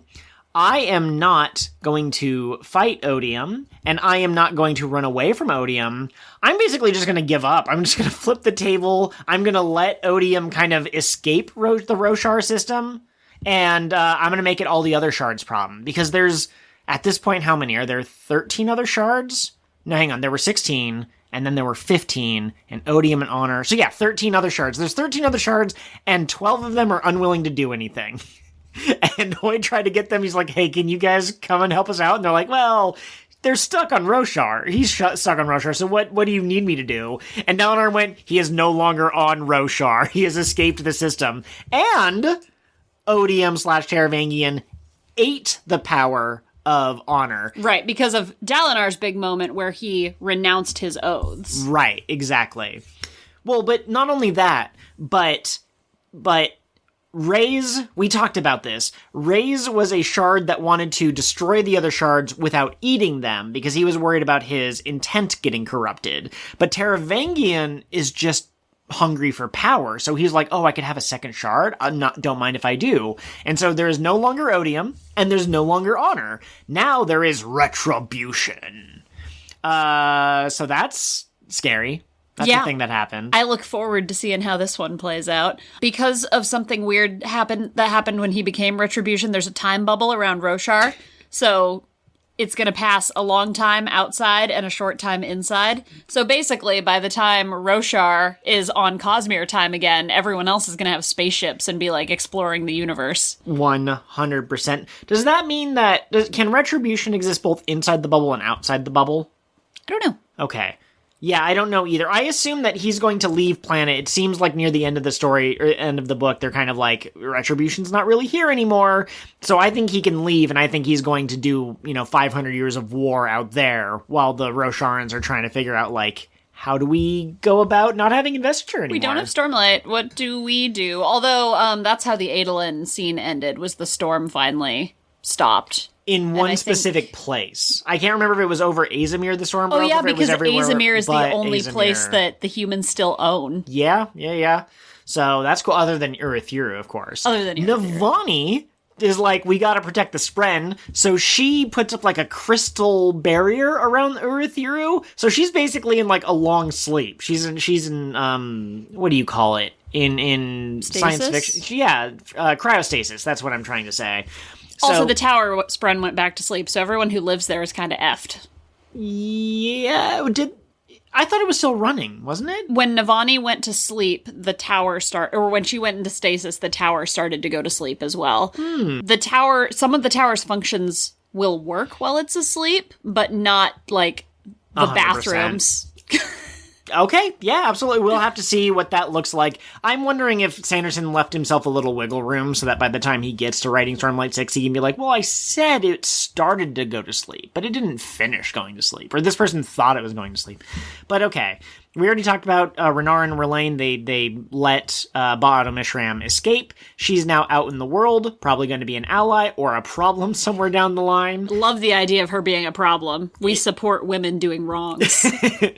Shallan has killed Mraize, but also she's decided that she kind of needs the Ghostbloods because she needs to know more about the wider Roshar world. That was part of what Odium used to kind of F with Yasna when they were debating. Is he's kind of like, oh, you want to do the greatest good for the greatest number of people, but you only understand this planet. I can understand the whole Cosmere. And so Shallan came to the same realization. She's like, I need information. I'm going to work with this Thydakar guy, and I am stuck in the cognitive realm due to shenanigans, which sucks. But she can communicate with Adolin through a Spren that is not a Spren from another planet that is not Roshar. And, shocker, I didn't call this one early in the book. Shallan is pregnant. Seems that way, yes. Yes. And I just want to say, I did, if you couldn't catch it from the sarcasm call it earlier in the book, there's a very explicit Shallan Adolin sex scene. And I went, well, she's... Well, don't say explicit. Explicit is in like, it's clear what was happening. Right, yeah. And I would say it's explicit for Brandon. It's the most explicit he's been about sex in his stories. Yeah, he's not going to say, like, oh, he touched her down there and this happened and then fireworks. Or he's just going to be like, oh, yeah, they had a passionate moment and it was full of lots of passion. They were distracted for a long time. They summoned Passion Spren and Shallan's Spren watched. But no, they had the sex scene and I was like, well, she's pregnant now. And I was just waiting the rest of the book for them to go, she's pregnant now, and they did that in the epilogue. It has been 8 days, but she's already showing signs. She already knows all of this stuff is happening. Yeah, it's been. Oh, and then, so this whole thing is going on while Honor and Odium are fighting, or their champions are fighting.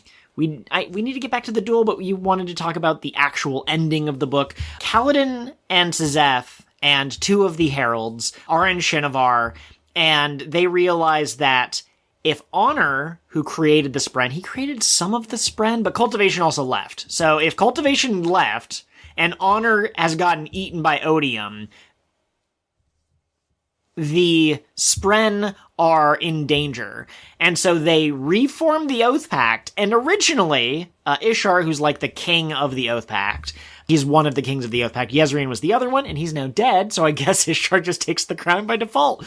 But Ishar wanted Sazeth to become the 10th new herald, but he was unconscious due to having fought 10 ghosts and killed a bunch of ghosts. Also, that was, like, why they put Sazeth on this journey. They were like, the ultimate goal is for you to be a herald, and Sazeth's like, I'm not sure I want to do that. They wanted to train him to be the ultimate warrior, they wanted someone who had no connections to anyone else on Roshar, and they wanted someone who basically had no emotions. They wanted to find someone whose brain was so fucked that he would be able to withstand becoming a herald. Which is a fucked up thing for them to want to do. But instead of getting the guy who has no feelings and would quote-unquote be the perfect herald, we instead got Kaladin, who's the man probably with the most number of Arguably, feelings. yes. Number 2 behind Taravangian, but Taravangian had magic that was making him feel things.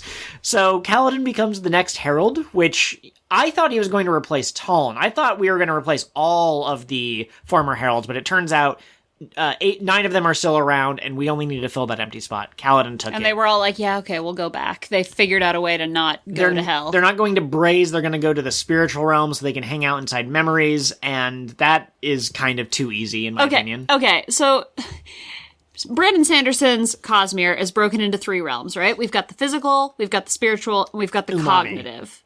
No. That is the secret something. The secret 4th realm or something? It came up in it's the secret type of devil fruit. That's what it was. That's right. Anyway, their souls still go to Braze, but their minds go to the cognitive realm, so they don't have to experience the torment, so that they can be mentally healthy the next time a desolation occurs and they have to go to Earth and help people. Also awfully convenient that Kaladin kept complaining that 8 days was not enough time to therapize someone, and now he has what might potentially be thousands of years. Right? That is convenient, yeah. Something I wanted to say about this is I feel like the book neatly bookends this, but at the beginning of the book, Dalinar's like, hey, Kaladin, neither of my sons wants to be king of Urithiru if I die. That's kind of f***ed up. I raised them better. But neither of my sons wants to be king of Urithiru when I die. Will you do it? And Kaladin is like, no, man, no. What's wrong with you? Why would you ask me that? Absolutely not. And Dalinar's like, just think about it. He gives him a cape in the Kholin blue, and he gives him a little signed, notarized letter that says, this guy's the king now. If something happens to me in Navani. Right. And so Kaladin's like, well, I'll think about it, but I'm not fucking doing it. And we get all the way to the end, and that's that moment I mentioned in the last episode where he has his, no, I am a protector, and he steps into the role of King of Heralds. That was Yezreen's place. And he puts on the Kholin blue cape when he does it. Absolutely. And it's so beautiful, and I'm so proud of him. Now, we were talking last podcast episode, or maybe it was earlier this episode, where I said, what happens if Leshwi dies? And you said, well, Leshwi is going to go back to Braze. But the thing is that they keep mentioning that the Everstorm was a loophole, and the Everstorm was how the people were going to come back anyways. So I don't know, I don't think, maybe I'll reread it and figure it out. I don't think the new Oath Pact is the same as the old one. I don't think it's we're going to lock all the souls on Braze. I think it's the Spren are allowed to stay. Odium or Retribution can't take their power. So they still exist, but the 10 people have to continue serving, and that means that they go back to, I guess their souls go somewhere and their minds go somewhere else. I think they just whole ass go to the visions, and they just suffer no torment whatsoever until they come back. So that's kind of cool, if I'm right, but it might not be. And then is there anyone else? Oh, I kept alluding to this. I kept saying that Yasna and Venli had, like, importance in the story, but they're kind of background to Sigzil. Also, I do want to point out, as we have said many times, I am not very good at remembering things, and I misinterpret things. So take any lore that I deliver that is not backed up by my colleague here as circumstance. Maybe that happened. What's it called when... Hearsay? Yeah, it's hearsay. Exactly. But anyways, so back to the Shattered Plains with Sigzil and kind of surprise appearance from Yasna and also Venli. Sigzil was told that Moash is going to kill him. He's in a fight where Moash is going to kill him. And he renounces his oaths. Because Moash has a sword that can kill his Spren. Right. And she's about to die. So, yeah, exactly. So if he renounces his oaths and she becomes a Deadeyes, she will not be in a form that Moash can easily kill. And so that happens. And Moash has a moment of, like, that was the stupidest thing you could have done. But the thing is that because she becomes a Deadeyes, there's now a shard blade that Sigzil can pick up, and he kind of fights off Moash for a second. And then the Lopin shows up, and Moash is like, you're one guy, what are you gonna do? I beat you every time in training. And Lopin goes, that's the thing, though, I got friends. And then all the Windrunners show up to protect the cousins! So that was just a fantastic moment for Lopin to kind of show up and sort of save the day. He did save the day, but also everyone else saved the day. But before Sigzil was as he was retreating, but just before, he got a letter from Yasna that he gave to Venli that basically said, hey, I'm the queen of this land, and I'm going to give it to Venli. I'm going to land back, I believe is what it's called in today's political environment. And also, because of the way that the agreement between Odium and Honor worked, if you're on the land that you possess, it becomes your land. So Venli, who has been kind of taken prisoner by the Singers and the Fused, she now has a thing that says this land is mine, and she has it in secret. So at the very last minute, she goes, hey, guys, just so you know, we have a piece of paper. This is our land, so please kindly get the fuck out. Yes, and the important thing of note was that this whole time, the thing they've been defending on the Shattered Plains is the Oathgate. Oh, right. Because whoever possesses that is considered to have possession of the Shattered Plains. Right. And so Venli and her team were sort of taken in by Odium's forces, and Odium's forces were like, you guys can use your Chasm Fiends and you can go take the Oathgate. And they do take the Oathgate, but that's when they whip out their piece of paper and they're like, haha, it still doesn't belong to Odium after all. Exactly. And then also, as we mentioned before, Odium's perpendicularity, the Well of Control. That's so Is that really amazing. what it's called? I'm pretty sure that's what it's called. But it was down there. But now that we no longer have an Odium, and we no longer have an Honor, we have a Retribution. We mentioned earlier that it dried up. The water went away. But then it filled back up with a different water that was the same color as Warlight. So Venli is in possession. The listeners are in possession of land that is incredibly important to Retribution. But because he agreed to let them keep their land, he's gonna have to play ball, or he's gonna have to find some way to play dirty, because that's what Taravangian does. He has to keep all of the oaths made by Honor and Odium prior to becoming Retribution. So he can't leave the system for 1,000 years. Like, personally, he can still send his champion out to do stuff. And he has to let people who hold land keep whatever they're holding. At the time that the contest is held and that sort of thing. Yeah, exactly. So Venli has her new nation. Do you remember, I guess Rlain is probably in Urithiru. I wonder if Rlain has any way of getting to the Shattered Plains, because I guess the Oath Gates still work. I don't know how that works with the Retribution, but it'd be interesting if Renarin and Rlain kind of go and they live there or whatever. The Oath Gates do not currently work because of the shenanigans. Shallan tried to go through one, and it was like, nope, Retribution. That's right, yeah. And also they don't have the magic investiture to power it, but I think that over time they will find a way to make the Oath Gates function again. Okay. But yeah, he could walk.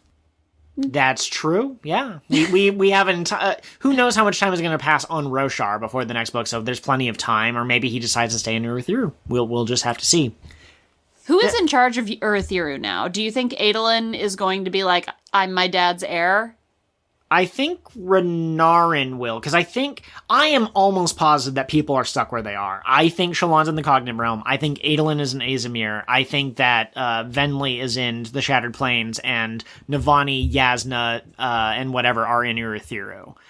And I think that they're stuck there. So I think that Renarin and Yasna together might kind of, like, sort of take over and rule. I think the entire time Renarin's going to be like, listen, I don't want this, but if you need someone to take over, or maybe Yasna takes over Urithiru and Gavinor takes over, no, because there is no Alethkar. So yeah, it's just going to be Yasna and Renarin controlling Urithiru over here. There you go. Renarin and Rlain get married, and Rlain gets to be king of Urithiru. Sure, yeah, why not? That was in one of Renarin's visions.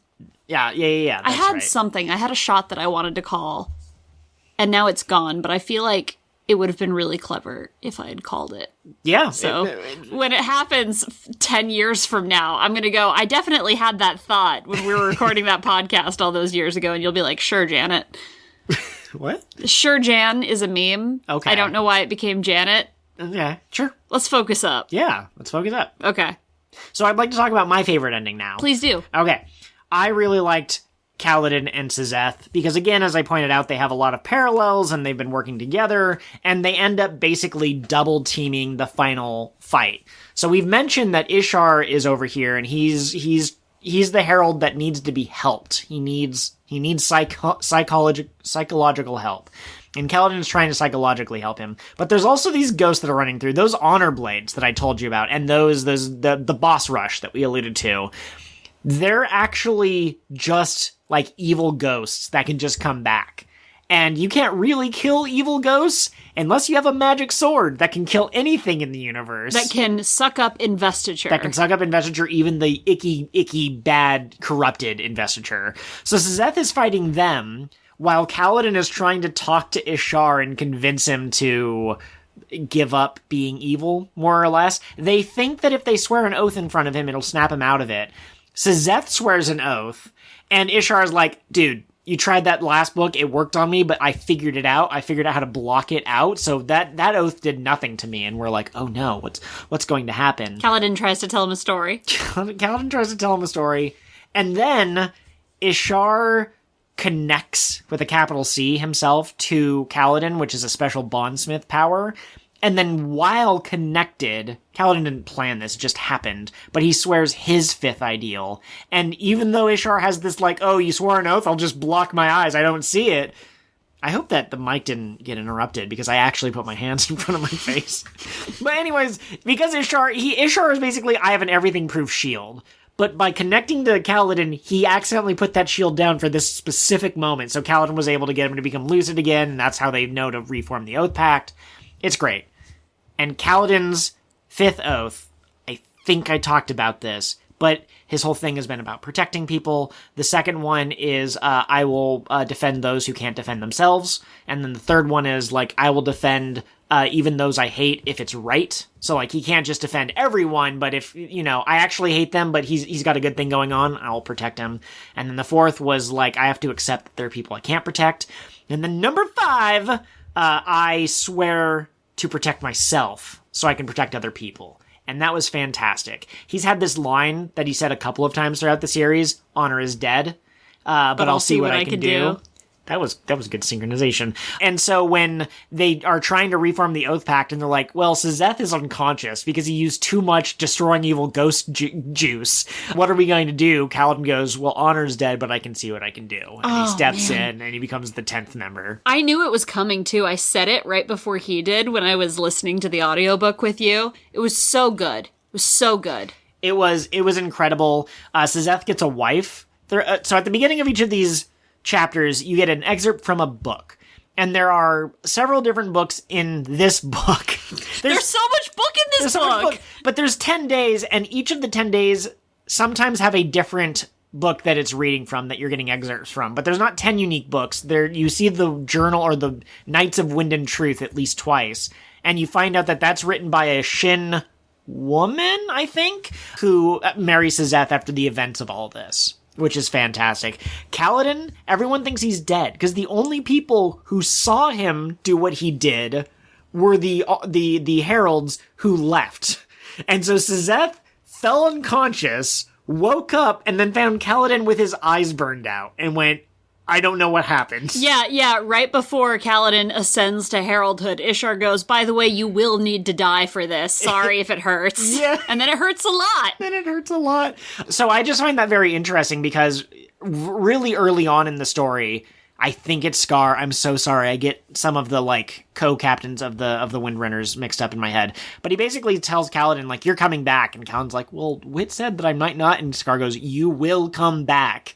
So very interesting that we now have someone who is presumed actually dead this time, but will come back. But will come back in Avengers 18. Yeah, absolutely. While we're talking about Kaladin's ending, I want to point out a couple of things that I thought were pretty cool. Way back when Kaladin was having a bad time. He's had several bad times. This has happened multiple times. Sorry, go on. This has happened multiple times, but Hoyd would show up, and Hoyd would be like, listen to my flute while I tell you a little tale, and he'd tell Kaladin a little tale, and Kaladin would be like, what the fuck is a dog? And that made him feel better. The dog who wanted to be a dragon, Fleet who tried to outrun the storm, and the Wandersail. I think their captain had a name, but I don't remember what it was. Yeah, it was just, the Wandersail is good enough to get it across. But anyway, so Hoyd told him these stories. When Kaladin was leaving and Hoyd was like, you might not come back, he goes, here's my flute again. Don't lose it this time. Learn to play it until the wind can play it back to you. And Kaladin's like, I don't know what that means. I mean, I saw you do it, but okay, I will practice playing the flute, even though music is for women. I love Roshar. I like to, sorry, this is just a brief aside, I like that we have characters who are all about, like, progress, and Yasna's like, we need to demolish the current system and we need to make a system that's best for everyone. Dalinar is very, like, I'm stuck in my ways, but once someone explains, like, gay people exist, or, like, oh, it's cool to kiss a parchment or whatever, he will be like, okay, fine, I've adjusted my He learned about worldview. Feminism and was like, okay, this yeah, is good. exactly, but Kaladin remains one of the most, like, stuck in the olden times characters. Like, he keeps being like, gay people exist? And they're like, yeah, gay people exist now, Uthgar. Get over it, Kaladin. He's hugely resistant to change. He doesn't like horses. He doesn't like people stepping outside their assigned by gender men roles. reading. Yeah, exactly. Yeah. So continue. Sorry. Yes. So Hoyd convinces him to play the flute. Over the 10 days, he works on playing the flute, and he gets good enough that the wind is like, doo-doo-doo-doo-doo, and he makes the little doot-to-doos.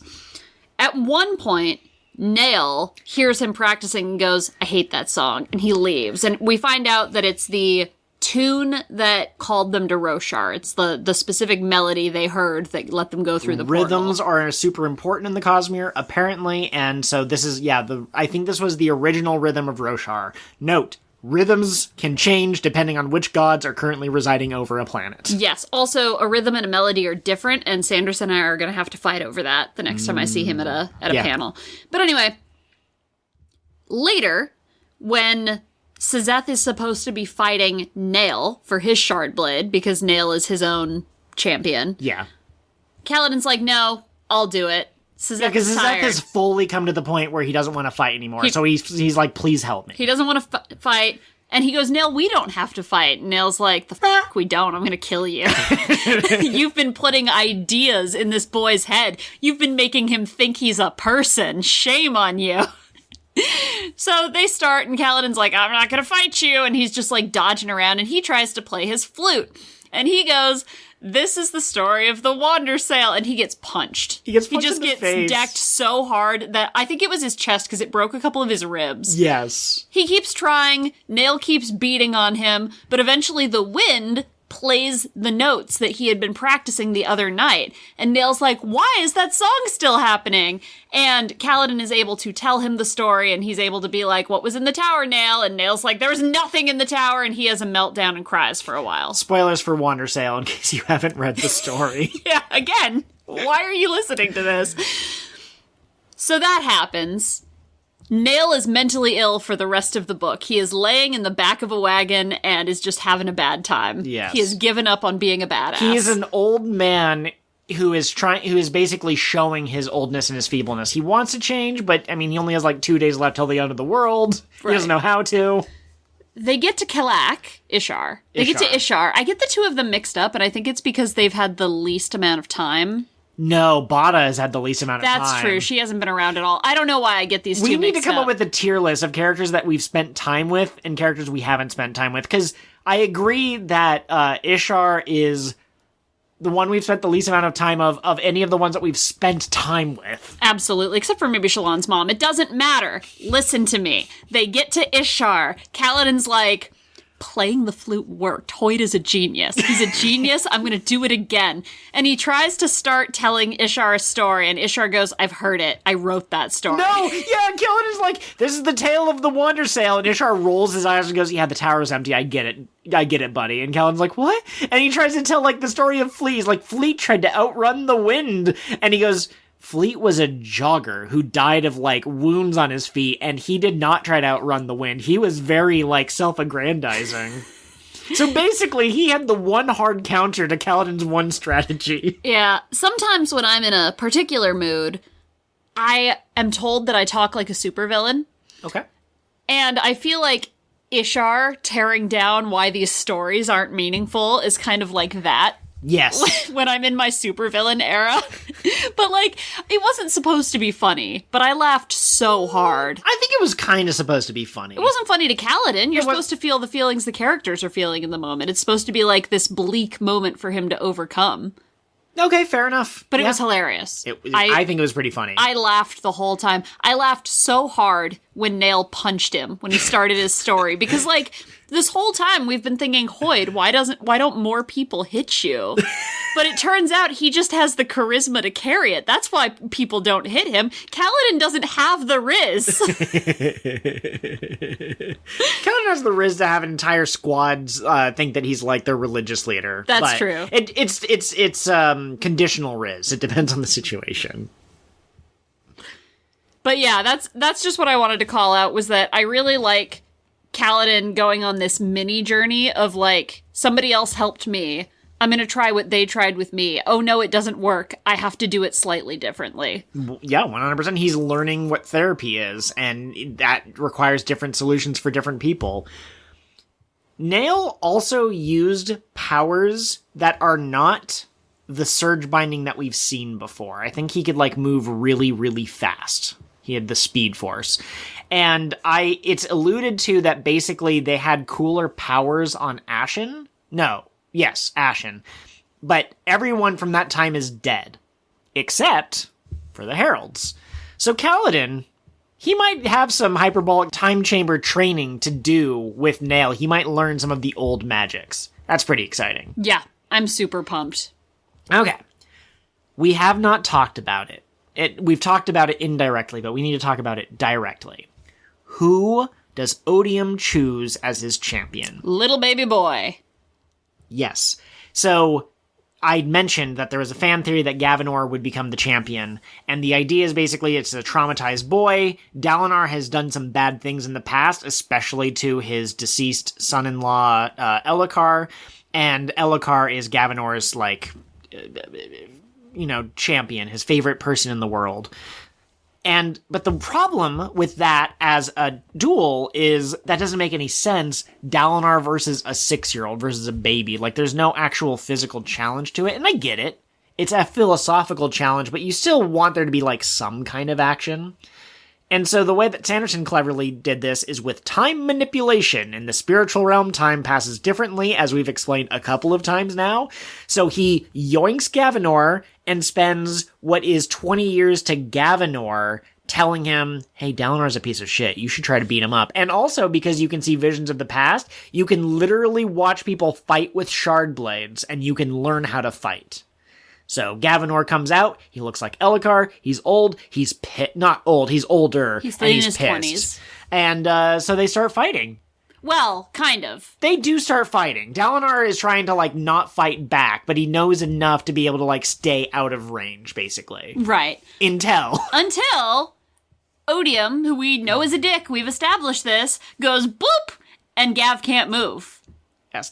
I don't know if this is true of every single shard, of every single god in the Cosmere, but with Odium, if you basically, like, make eye contacts and be like, I like the cut of your jib, he owns you. He is the devil from Christian mythology. And so Gavinor agreed to serve him fully, and Taravangian just freezes him in place so that he can soliloquy at... Is it a soliloquy or a monologue? He talks to Dalinar about how smart and cool he is and how dumb Dalinar is. And he does the same thing to Dalinar that he does to Yasna. He's like, what's more important to you, the fate of this one child or the fate of the Cosmere? Because he's a hypocrite. We'll get into why he's a hypocrite in a second. First, I want to talk about Dalinar he doesn't go into a vision when he's coming out of the spiritual realm, right? Isn't it during the duel? It's during the duel. Okay. Yeah, Nohadon tries to help him. Yes! Okay, so Dalinar's been going into these visions, and he has one really weird vision where the guy he's having the vision with seems to know who he is. And he's like, what? That doesn't make any sense. This is a pre-recorded message, more or less. What? And then he leaves the vision. And in this book, we found out that people of sufficiently, like, powerful enough investiture, maybe, I don't know, can just kind of, like, appear in the visions as themselves. That's what Shallan's mom did. So this dude, who might be Nohadon or might not be Nohadon, might be someone looking like Nohadon, is like, hey, Dalinar, let's have a chat.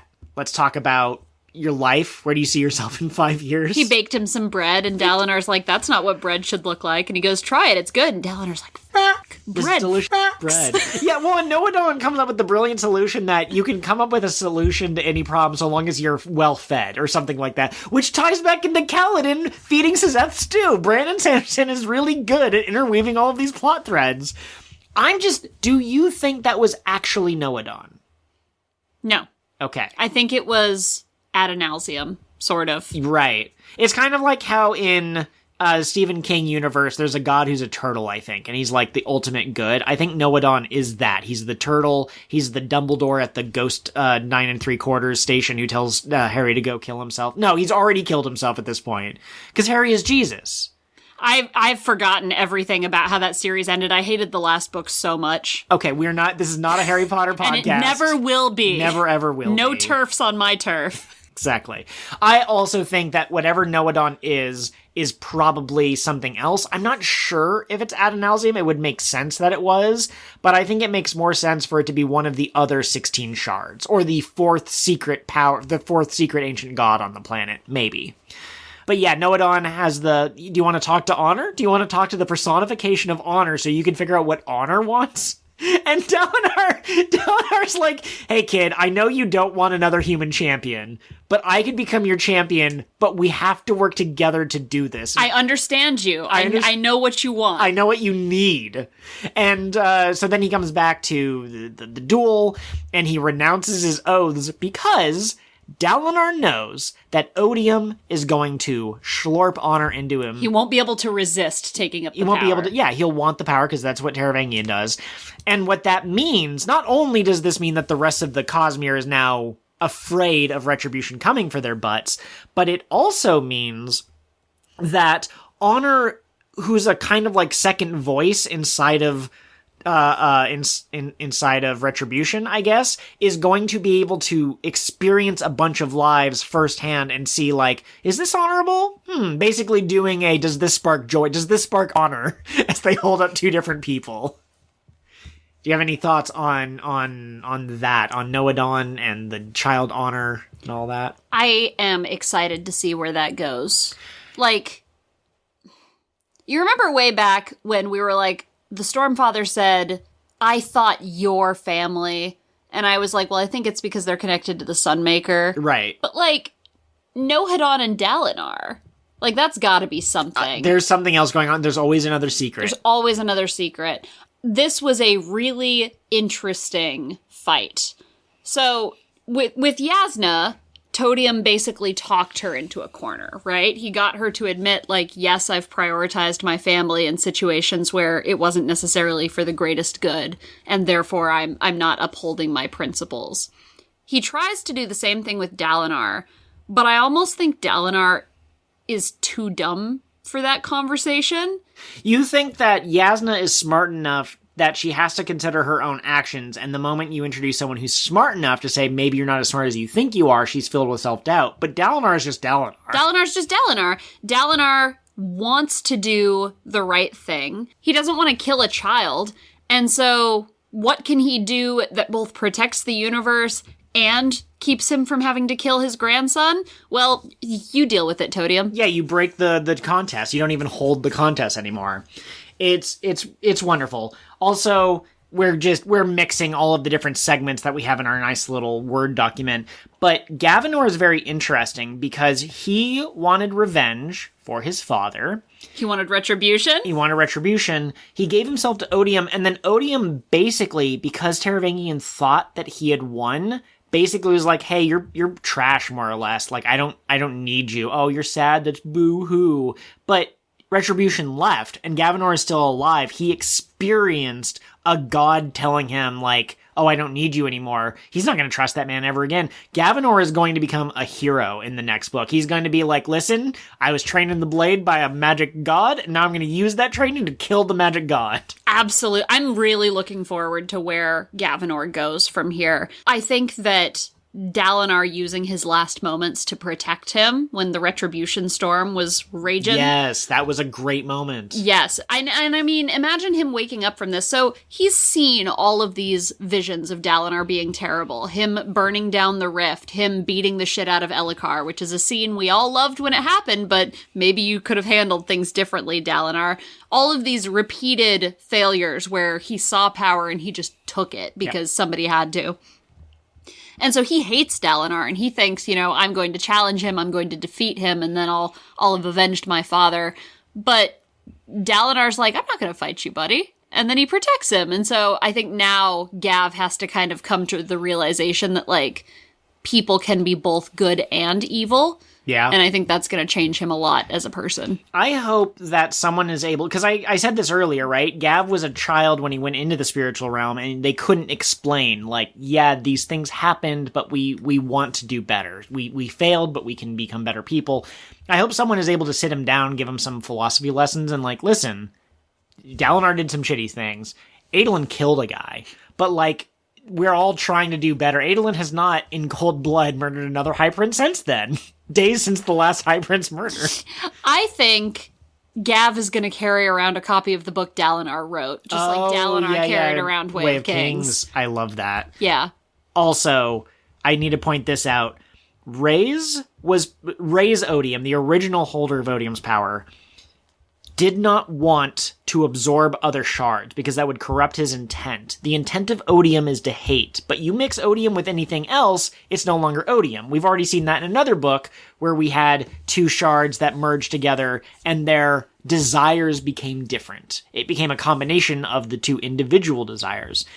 So Ray's was like, I want to be pure hatred, I'm going to shatter all these other shards, never going to absorb them. He dies, Taravangian takes over. Taravangian just wants power, absorbs a shard, and there's even a moment where he goes, wait a second, my predecessor, he thought that something like this would be bad, right? There's no way that this could come back and bite me in the ass. So Ray's was dumb and predictable, but in a sense, he was really good for Odium's power. Whereas Taravangian, he can kind of, he jives well with Odium's power, but he's too power hungry, so he's smarter, but he's also dumber. He has this weakness. Okay, so I wanted to talk about Gavinor? No. Galavar. Yes. Their names are so close and there are so many V's and N's that I'm going to get them mixed up forever now. Yeah. But I wanted to talk about him and his kind of hubris and I'm the smartest man in the room. I think that Todium is the same way, right? Taravangian believes that he is the smartest and most capable person, and so of course it doesn't matter that there's information about the Cosmere and about how shards work that he doesn't have, because he knows everything. Yeah, absolutely. He cannot be outsmarted. Everything that he considers is the best possible plan. Very interesting. I'm just waiting for his downfall to be because he made a promise thinking he could get out of it, and then he's locked into place because he now has the power of honor. He's like, oh no. Yep. This isn't good. He was big mad about Dalinar winning, basically. Yeah, mm-hmm. He tried to yoink Dalinar's soul to torture for all eternity, and something said nope. Yeah. Dalinar went into the mists of time, I guess, and there was some voice that was like, hey, he's claimed by another. Okay. Which makes me even more certain that Noadon isn't Noadon. Either Noadon isn't Noadon, it was, I don't know, the Shard of Whimsy pretending to be Noadon, working in secret, or the Shard of Alnausium or something like that. Or it was Noadon, but in Noadon's life, he became a shard bearer himself of a capital S shard, not a shard bearer. Absolutely. Or a spren of him or something. Right. Oh, his cognitive shadow. That'd be so cool. Yes. Speaking of spren of people, Dalinar, when he was in the Memory of the Rift, we mentioned this, he told his past self, like, look at my memories, look how messed up this is. And the Blackthorn had already been an idea in people's minds, and Dalinar doing that made it a full-fledged spren. So Retribution still gets the Blackthorn as his champion. Yeah. Maybe we will get Adolin versus the Blackthorn. It just won't be our Blackthorn. Mm-hmm. We kept asking ourselves, well, I kept asking, like, why would Adolin, like, actually fight his dad? Because he's not that... Adolin is not the type to cold-blooded challenge someone to a duel who maybe he could talk things out with. But now that there's an evil specter of Dalinar who might become the new general, well, now Adolin has someone to fight. Absolutely. There was a really good scene with the Blackthorn where he was like... Because, okay, I'm getting ahead of myself. Dalinar had all these experiences, and they shaped him into a better person. But he had years of experience. Mm-hmm. He showed the Blackthorn these memories, thinking it would convince him to be better, but the Blackthorn doesn't have those years, so all he saw was weakness. Mm-hmm. So he doubled down. He was like, I'm not going to be like that loser. I'm going to be awesome. Yep. So he's going to be a menace. Can't wait for him to square up with Thydakar, because I'm pretty sure that's where he's going to pop up next. Now that... Either Retribution is free because the pact was broken... or Retribution is stuck because parts of the agreement are still in place, but he can send other people out to do his bidding. Where does he go first? And I think there's an obvious answer, but let me hear what you have to think. Say. I think maybe Nalthis. Okay. He's not going to go to... Wait, Nalthis is White Sand. What is the... No, Nalthis is Warbreaker, I'm pretty sure. It is Warbreaker. Yes. That was the one I was talking about. But anyway, he's not going to go to the Elantris planet because those gods are already dead. Previous Odium killed them. That's why there's zombies on Elantris. Spoiler alert. He's not going to go to Scadrial because Harmony is the most powerful god in the Cosmere. Brandon has said that. The only thing that's kind of holding that power back is his intent, right? It's hard for him to act. So I think he's going to have to build up gradually. At the same time, he's going to want to, like, conquer planets without having to fight the shards himself. So maybe he'll have Dalinar conquering whatever planet seems the most vulnerable, which would be the Elantris planet. So I don't know. Yeah. I don't know. What do you think? I think that, to me, and this is probably partially meta-knowledge, too, knowing which books that Sanderson is going to work on next, but, like, Retribution is coming for Harmony. Because Harmony is the only other double shard in the Cosmere, he needs to take Harmony out before Harmony can figure out how to weaponize his strength. So he's gonna take out the biggest bully, who also is still weaker than him, because Harmony's intents are in conflict, whereas Retribution's are in harmony. Now, here's the thing, though. So...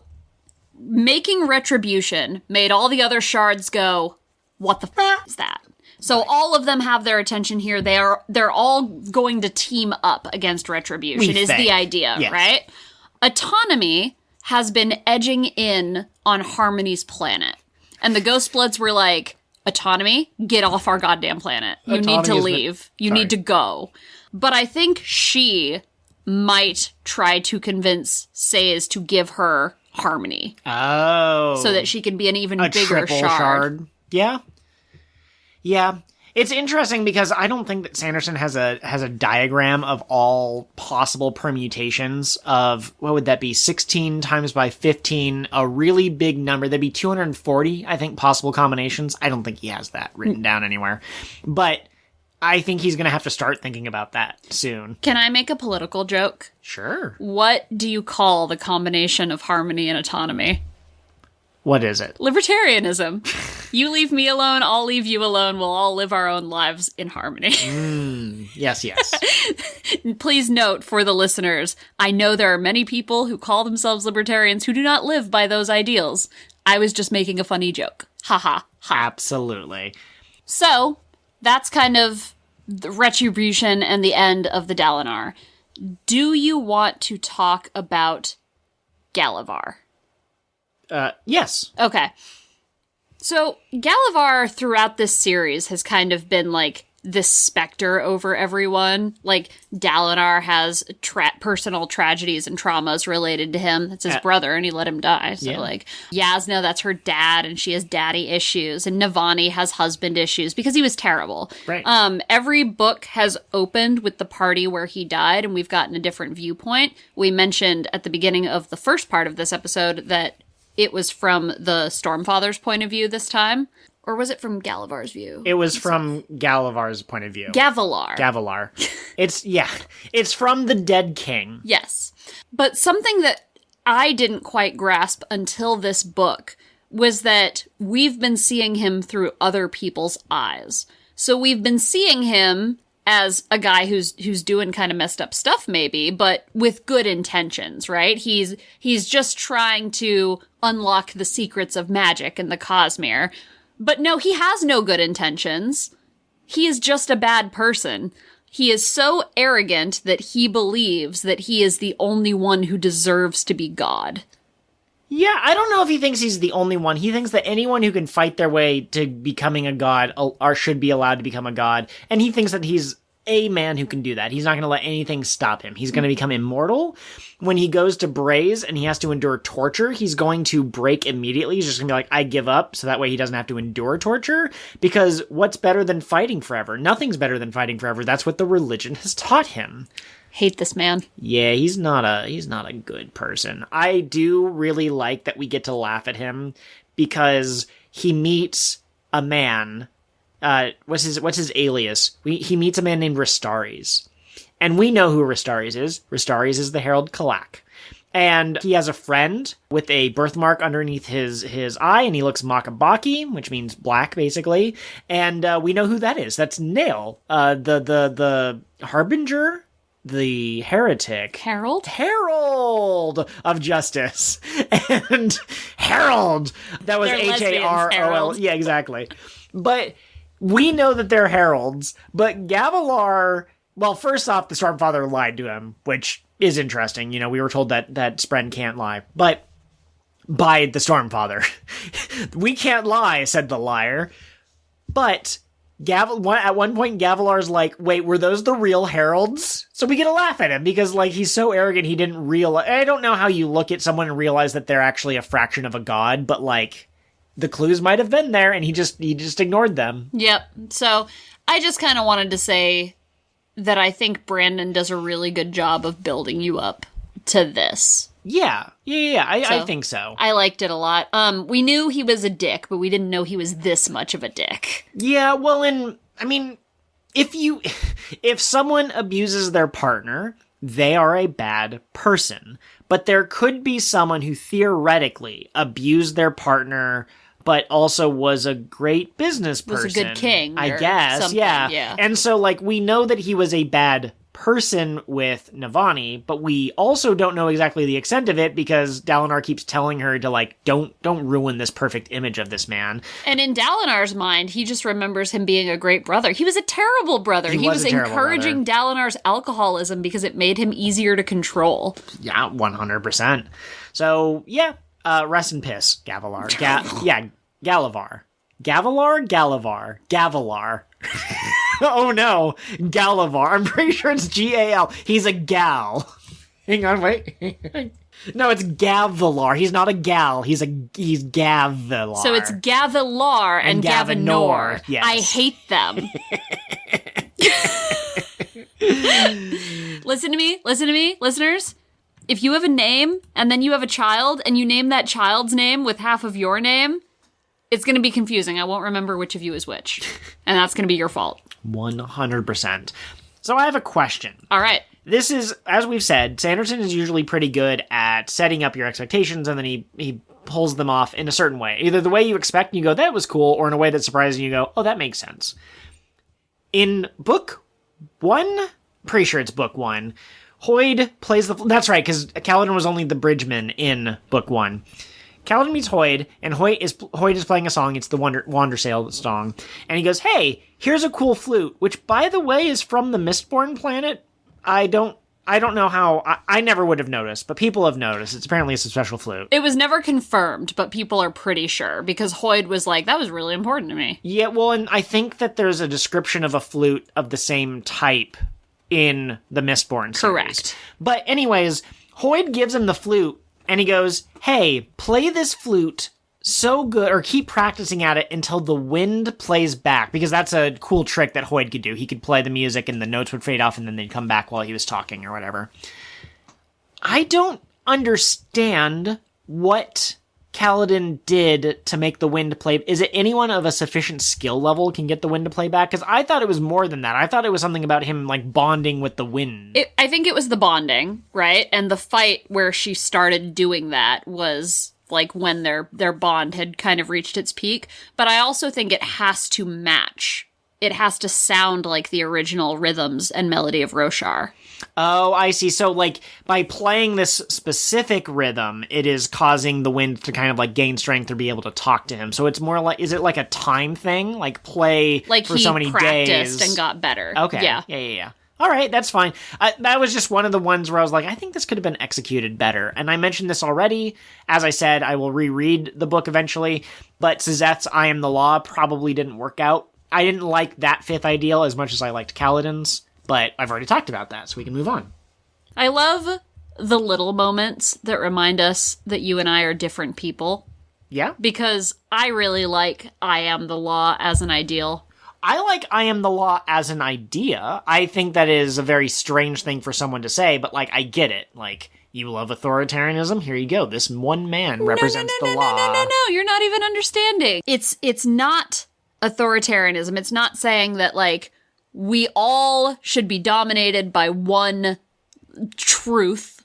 It's, we know what the truth is, and we will enforce our personal truth. Yeah, sure. I guess, to me, though, what does it mean for Sazeth to be the law? It means that he's going to follow his own internal compass, and I guess his internal compass is strong and he's allowed to choose, finally. But, like, I can't relate. I would never in my life declare I am the law with absolute certainty and mean it, because, like, the fuck are you talking about? No, there's actual, like, legal codes and things, sir. There's legal things. Yeah, exactly. But, like, I will protect myself so I can protect others. Like, I get that. I understand that. I can feel that in my bones. Valid. Okay. You and I could not remember the details. You remembered a very specific thing. I remembered a very specific thing, and we were kind of both wrong, but also both kind of right. Odium and Honor did have a little bit of a punch-up, and that's what caused the planes to shatter. That's why the shattered planes are now what they are. And while they're fighting, Honor goes, wait a second, are there pieces of a fourth moon down here? We have 3 moons. There's a 4th moon. And people have long speculated that the moons on Roshar are connected to the three shards. One's green. Plants are green. Cultivation is plants. One is purple. That's kind of the color of Odium's like void light. It's like a black purple. And then there's a blue moon, and we know that Syl is blue, and she's an honor sprint. So blue is honor's color. So there's 3 moons, 3 shards. They connect to each other. Blue is honor's color, and it's Dalinar's color. But there's a 4th moon. So what does that mean? And we were told about 3 ancient gods that are on this planet. So the moment Hoyd told us, hey, there's 3 ancient gods, or whoever said there were 3 ancient gods, I went, oh, 3 ancient gods, 3 moons, 3 shards. That's kind of interesting. But now that there's a secret 4th moon, I don't know. I'm really curious what that means. And what blew up the moon? What did blow up the moon? When did the moon crash? Because it was there from before Honor showed up. So it was probably before the shattering, maybe? So that's just something to keep in mind. I saw some people online speculate that that's where the Sleepless came from, the little bug people that aren't important to this current book, but will be important in later books.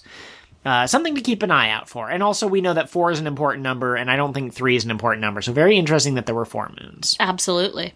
What do you think the old magic is? I guess I don't think we have enough information to speculate, but the Night Watcher does old magic stuff because she has the power of the night. And then there's the wind and there's the stone. But, like, does that mean that all stone wards or all the people who can do stone shaping are using the ancient power? No, I think the old magic is rooted in a connection to Roshar. Okay, you don't think that there's old magic on other planets. Okay, I got the impression that anywhere where Adonalsium left a piece of itself before the shattering would technically be old magic. It seemed from the conversations between Cultivation and Honor that Roshar is special, that it had something nowhere else had. So I think this was Adonalsium's planet. Okay, yeah, could be. Imagine living on the chosen planet of God. We know we don't. Risen, Lift, Xyle. There were some Moash. interludes. Yeah, I found it interesting. The first couple of interludes were sort of setting you up for this book. You know, Moash and Elle both had chapters where they were like, who am I? And they sing like a princess, Disney princess song. But near the end, all of the interludes were basically setting up for future stories. So Lift is a character that we all know and love. If you've read the books, you know Lift. She freed Xyle, who'd been captured in the last book, and then the 2 of them, and also I think the bird, are going to go train somewhere, and so we'll see them in Warbreaker 7, you know, at some point down the line. Absolutely. Warbreaker 2 was mentioned as one of the books that's coming out in the next 10 years before the next... Warbreaker 2, Elantris 2, and then a bunch of Mistborns. I'm so excited! This is going to be such a good time to be a Cosmere fan. But yeah, no, I love that Vasher/Zahale saw a person with power who wasn't using it very well and went, you need training. I'm going to train you. It's compulsive. He can't help himself. Absolutely. So I really love this buddy cop, old man, younger girl duo, where like it's going to be like Wolverine and the daughter of Wolverine. I don't remember the name of that movie. X-23. I don't remember her name though. I just know her. Do you remember the name of the movie? Logan. It's the name of the man who's the star of the movie. What was that movie with Deadpool? And I just can't remember what that movie was called. Look, there are a lot of Wolverine movies that are named Wolverine. Yeah, there's Wolverine v. Wolverine. Anyways. Anyway, it's gonna be like that. It's gonna be like Logan. He'll probably even die at the end. Okay. And Lift will be like, I don't know if maybe he'll really grant her all of his breath. Oh, yeah. And then he could die. And then she'd be a really heavily invested being, like Sazed. No, like Sigzil. Oh, yeah. It's actually racist to get their names mixed up just because they both begin with S. Risen, though, I mentioned, she's really interesting. Those bug people are coming back. They can't have just randomly shown up only to not play a part. Though and they're protecting Risen. They're protecting Risen, who has one of the Dawn Shards, which are one of 4 weapons that can kill Adonalsium. Hey, there's the number 4 again. So, Risen says that she's going to sail somewhere. She doesn't say where, but she's like, oh, actually, maybe we could. I have to leave, but I might as well leave there. I mean, honestly, it's so obvious to me. She's going to the origin of the storms. I can't remember what it's actually called. It's something like that. And she's going to go there, and there's going to be another secret, because there's always another secret. There's always another secret. Her dragon is still cool. Her dragon she has a dragon, she has bug people, she has a Dawn Shard. Lady, you have too many things. She's my favorite character who isn't a main character. I really like her. Every time she shows up, I get excited. I love her so much, and we already got one spin-off book about her. I will read the next one. Mm-hmm. Dawn Shard was her book. But yeah, basically in this book, she runs into Hoyd, and Hoyd is like, you gotta go. We can't be in the same space. You need to leave. Yeah. So the way I remember Hoyd saying it is more like, I'm going to avoid you for the rest of eternity, because our two swords can't be near each other. They're called Dawn Shards, and we have shard blades, so I think that they're swords, but I don't know that they are. Anyways, so I thought Hoyd's idea was he was going to stay out of her way, but she decides that she has to leave because no one's allowed to know that she has the shard blade, or the Dawn Shard. Yeah. So that's pretty exciting. Waiting for her to show back up. Hopefully she'll become a world hopper. And now Hoyd doesn't even have the Dawn Shard. Yeah. Sigzil's got it. Sigzil's got it. You know what? I would like more details on what the Dawn Shards are. Yeah. I know we're not going to get them until like Stormlight 10. Yeah, but until Dragonsteel, the final book in the series. That's Hoyd's backstory. Gosh, when Brandon finally finishes the Cosmere, like, is he just going to ascend? Like, is he going to disappear into a sparkly cloud? He'll start writing other books that definitely aren't in the Cosmere. Wink. Yeah. Okay. So, I don't think that this is a really easy question to ask, because who the heck knows how it works on other planets. But how is investiture going to work now that cultivation and honor and odium are all dead, and there's now just a retribution? So every planet has investiture work differently. Right. So like on Scadrial, the original, like, you can use investiture now, good job, was they ate little pieces of preservation. And that gave them the ability to eat metal and do magic things with the metal.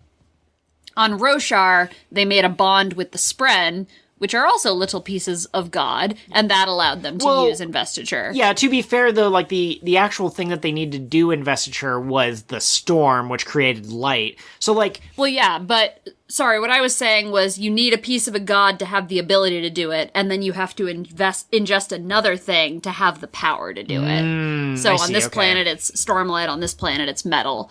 So I guess... in that sense, maybe the Nahel bond will work differently because there's no longer an honor to power it. So maybe the Spren will just be able to possess people. Or whatever not Ba'ad Mishram, the other one. Ja'anat. Ja'anat, thank you. Whatever Ja'anat is doing, maybe that will be relevant to how investiture and magic works. Wait, hang on. To Ja or Ja not? That is the question. I'd rather Ja not. Doing? Yeah. JB? JB not. I have to do the whole thing once I start. I didn't stop you. But whatever she's doing might be relevant. Obviously, there's not going to be Stormlight. There might be Retribution Light, or whatever they call War it. Light. We've already seen that in Rhythm of War. Oh. Yeah. What was Odium's light called? Void Light. And then there was also Anti-Light? Yeah. I hate this. That's too many things. That's 4. Yeah, but we also have Tower Light and Life Light, I think it's called. So I think that on Scadrial, there's metals for each god, and you just have more of Harmonium / Adium and whatever the other one was called. Preservationism. But, Adium was It does not matter. Focus. I think that whatever form Investiture is going to take on this planet, it's still going to be light-based, but who knows? And also, I'm very curious if Shallan's going to be able to find the... I can't say that. I can't say that. You can. I can't. Say it. No, I'm not going to say it. I can't. But I wonder if Shallan's going to be able to find the perpendicularity on the cognitive side, or if there's going to be, like, extra steps to unlock it or something. Because, like, Venli and them definitely know about the perpendicularity. Oh, that's what I wanted to say earlier. I think Shallan's going to go to the Horneater Peaks. And no, she is. Yeah. At the very end, she is at the Horneater's Peak. Oh, yeah, I think that's how she's going to get out. And then they're going to be like, you have red hair, so you're cool. Oh, because outsiders are not allowed in the perpendicularity at the Horn-Eater Peaks. But cultivation left. Oh, yeah, She it's all squid jumped dried off up. the planet, so there's only one way out of the cognitive realm on Roshar now. Well, then I'm not as brilliant as I thought. That's too bad. Okay. Sorry? You're going to have to bleep this out. Yep. But you said, Yeah. I almost said, wow. Okay. I had a thought earlier, and it completely left my mind, and it's back now. I'm ready. Those books, the excerpts of books that you get at the beginning of each chapter, one of the days is specifically about Navani. And she spends the entire time talking about anti-light. She starts off with, like, is anti-light the -1 to the light that is 1? Like, do they cancel out and become 0? No, it's not mathematical like that. And then she has another example of, like, is it these two? No, it's not like that at all. And she eventually comes up with the idea that they are wavelengths that are slightly out of sync. So if you play them together at the same time, it's destructive interference and it becomes nonsense. But she keeps commenting about how similar anti-light and light is. It's like, I don't understand. I'm not smart enough, but like, if you adjust anti-light, it would basically become light. It's not opposites, it's two halves of the same coin. And that's fascinating to me. Because if you pay attention to Honor and Odium, their powers are meant to work together. I don't know meant to work together, but they work really well together. Yeah, because when do you make vows? Right. When you're feeling big passion feelings. Well, and Odium's number is 9, Honor's number is 10. They both have the ability to give surges, which I don't know if any shard can do that. I don't know if Harmonium can give you the exact access to shards the way that Odium and Honor can, because their investiture works the exact same way, as far as we've seen. And we know that Honor and Odium together creates this cool retribution that actually, it works really well. So there's something going on here where, like, between all of the 16 shards, some of them have synergy and some of them don't, which we already kind of knew. But I just think that's so fascinating. And I think that it's going to turn out that corrupted investiture can also, I don't know, I guess I'm saying corrupted investiture can also be invested, but we already knew that as well. But yeah, now I think we have 32 forms of magic if we have regular investiture and corrupted. Do you remember at the end of Era 2 of Mistborn, the investiture bomb? Kind of. If you force these two things to exist in the same space, they blow up. Yes. That reminds me of Void Light and Navani talking about how...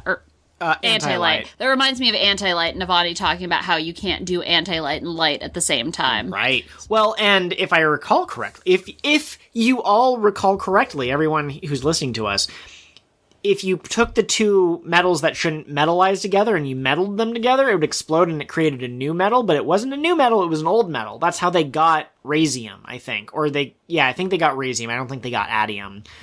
I don't think that the 16 shards can stay together unless they're all together. So I'm pretty sure that at some point Retribution's going to get exploded so hard that the two halves are going to go in opposite directions. Harmony is going to sneeze and Sazed will just come out and Ruin and Preservation will be separate again. Sazed will be dead, but the two shards will go flying off to... Can I tell my favorite story about Ruin and Preservation really quick? Sure. Okay, so there's a symbol for each of the metals on Scadrial, and there's a symbol for preservation, and there's a symbol for ruin, the two gods. And I was like, Joel, wouldn't it be so cute if I got the ruin tattoo and you got the preservation tattoo, and then together we could be harmony? And you were like, that's the lamest thing I've ever heard. That sounds like me, honestly. I'm like Dalinar. People keep coming up to me and they're like, did you know you used to be a huge asshole? And I'm like, I guess I was. I don't remember. I can't I can't beat the allegations. I wasn't calling you an asshole, by the way. I really do think that story is funny. Okay, we are, again, running out of steam. We run out of steam a lot, but we have to talk about theories and things that we want to see in the future. Really quickly, Catherine. Yes. Shallan.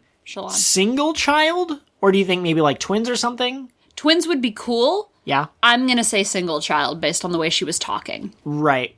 And I get the impression her magic lets her sense how many. We need to figure out how the heck Shannara Arak was able to create children.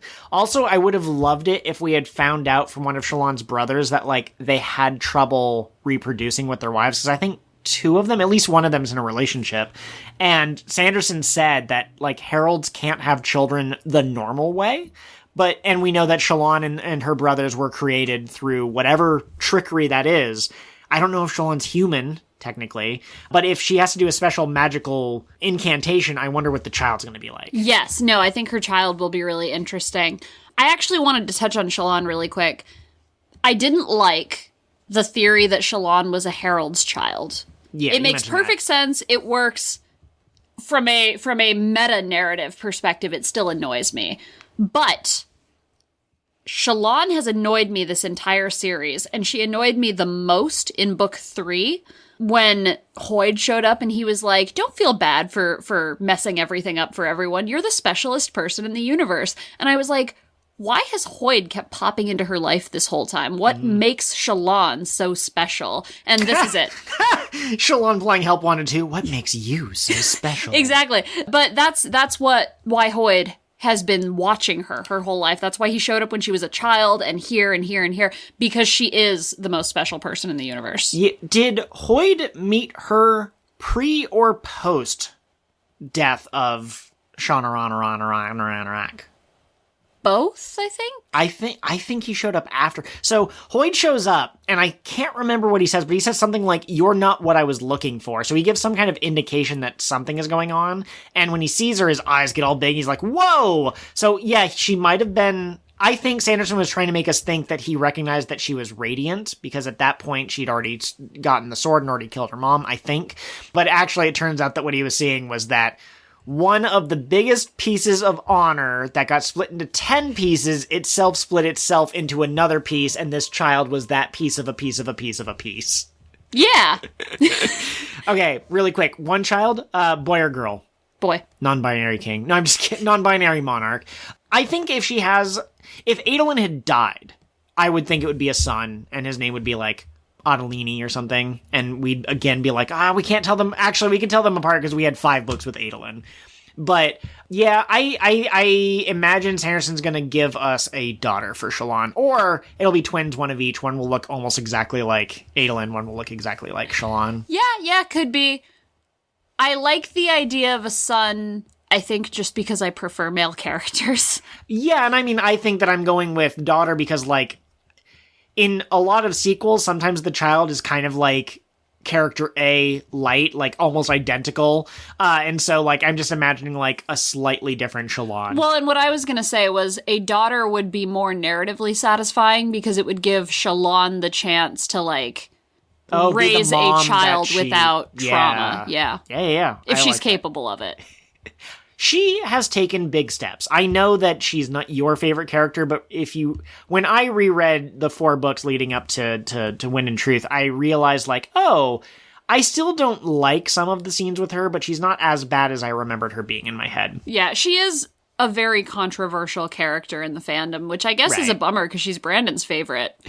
Out of all Cosmere or in this series? In this series. Remarkable that she could be his favorite when Dalinar is right there, but, like, we heard you, man. She's God's favorite child. Sanderson does not ride in the storm wagon.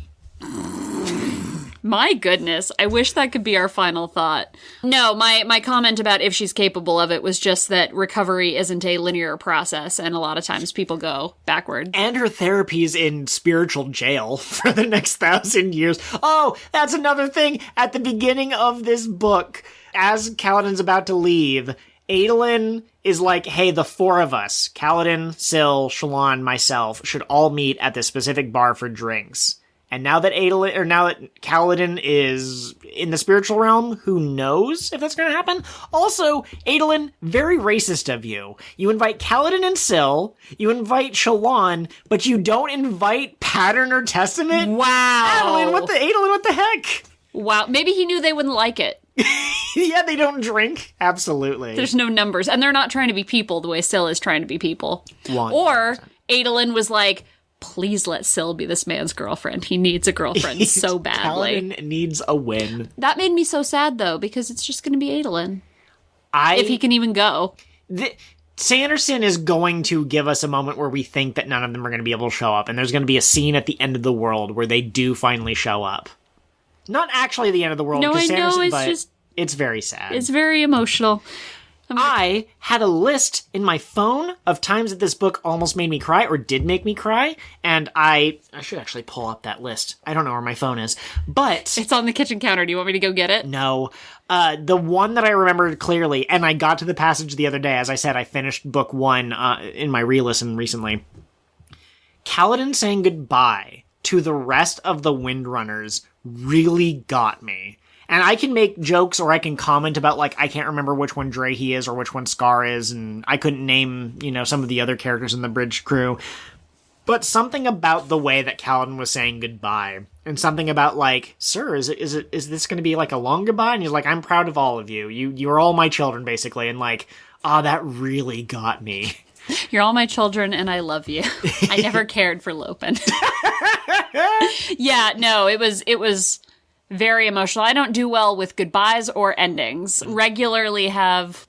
Our dog is scrunking. I don't know if the mic's going to pick that up. But I regularly have panic attacks about, like, man, someday everybody I love is going to die. So, hard endings. I'm trying to rapid fire these because we're near the end of our runtime today. But bit of foreshadowing.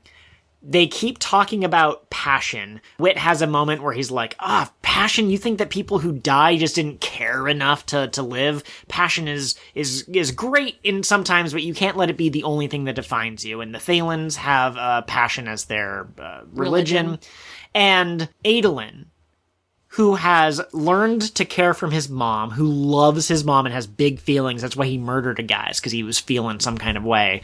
He had that moment that you described where he was one man against a tide of enemies, and he was like, I have to fight. I have to see my dad. Super sad now that his dad's dead.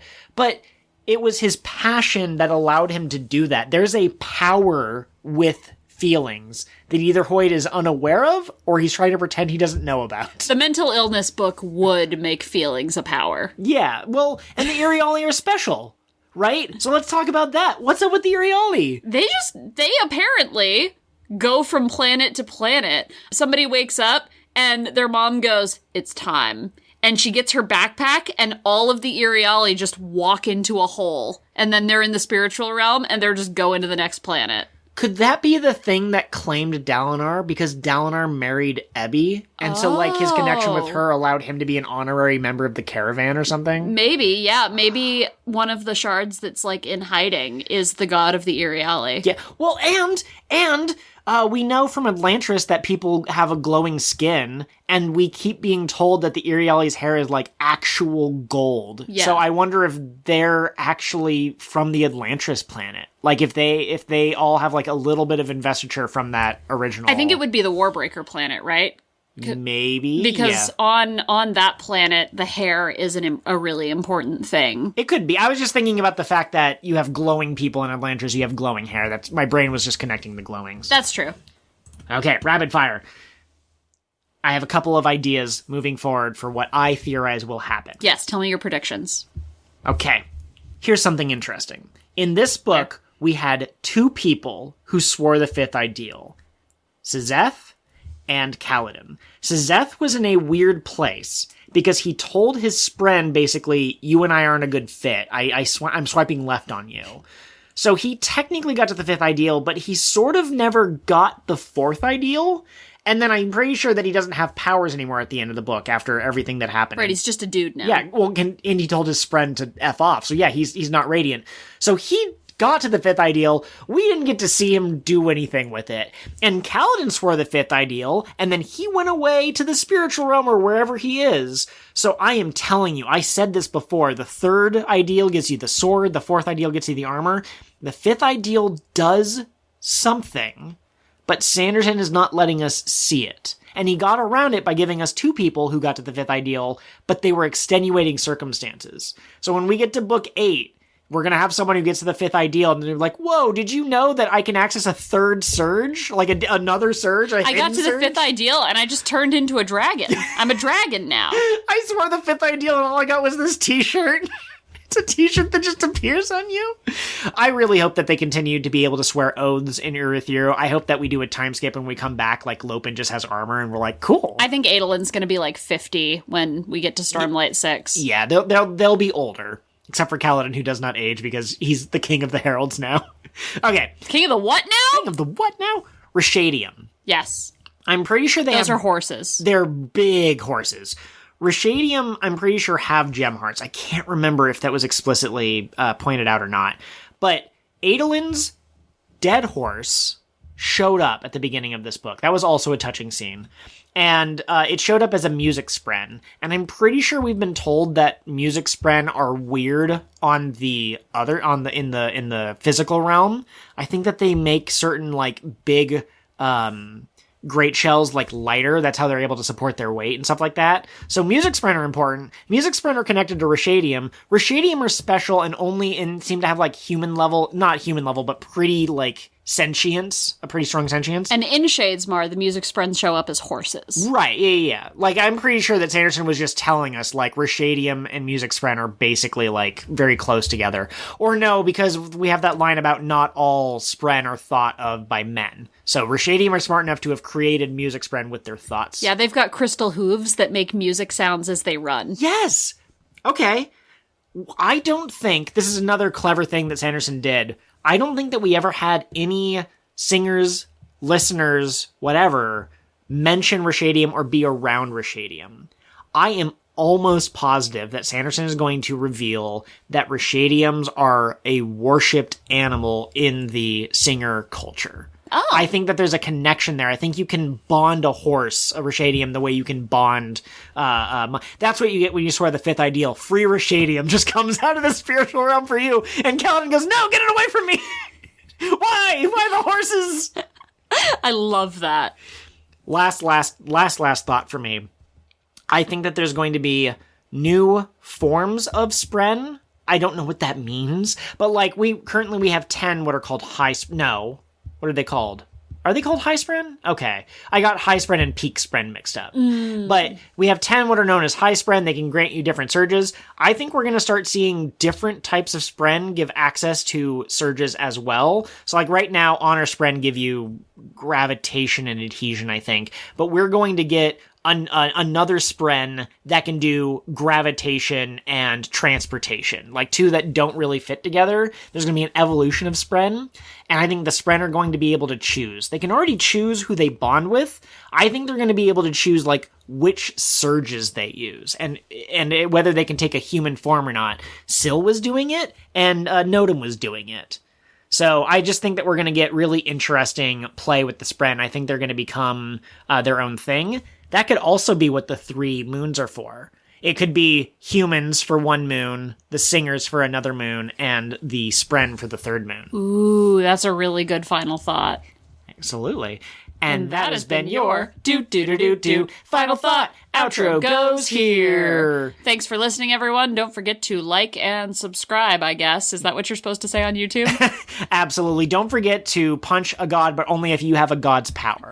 Don't forget to refuse to die, to go into the spiritual realm as a ghost and then be like, you know what, I'm just going to stick around, even as God is trying to convince you to just be dead. I don't think... Are you talking about Dalinar here? No, I'm talking about Thydakar.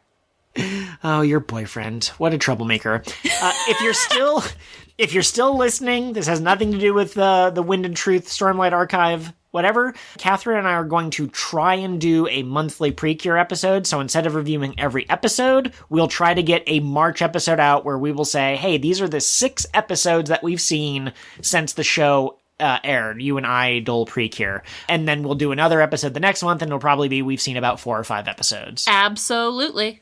Bye, everyone. Bye. 1, 2, 3, 4. Bonus episode. Bonus episode. Bonus Episode of King of the What Now. Bye, everyone.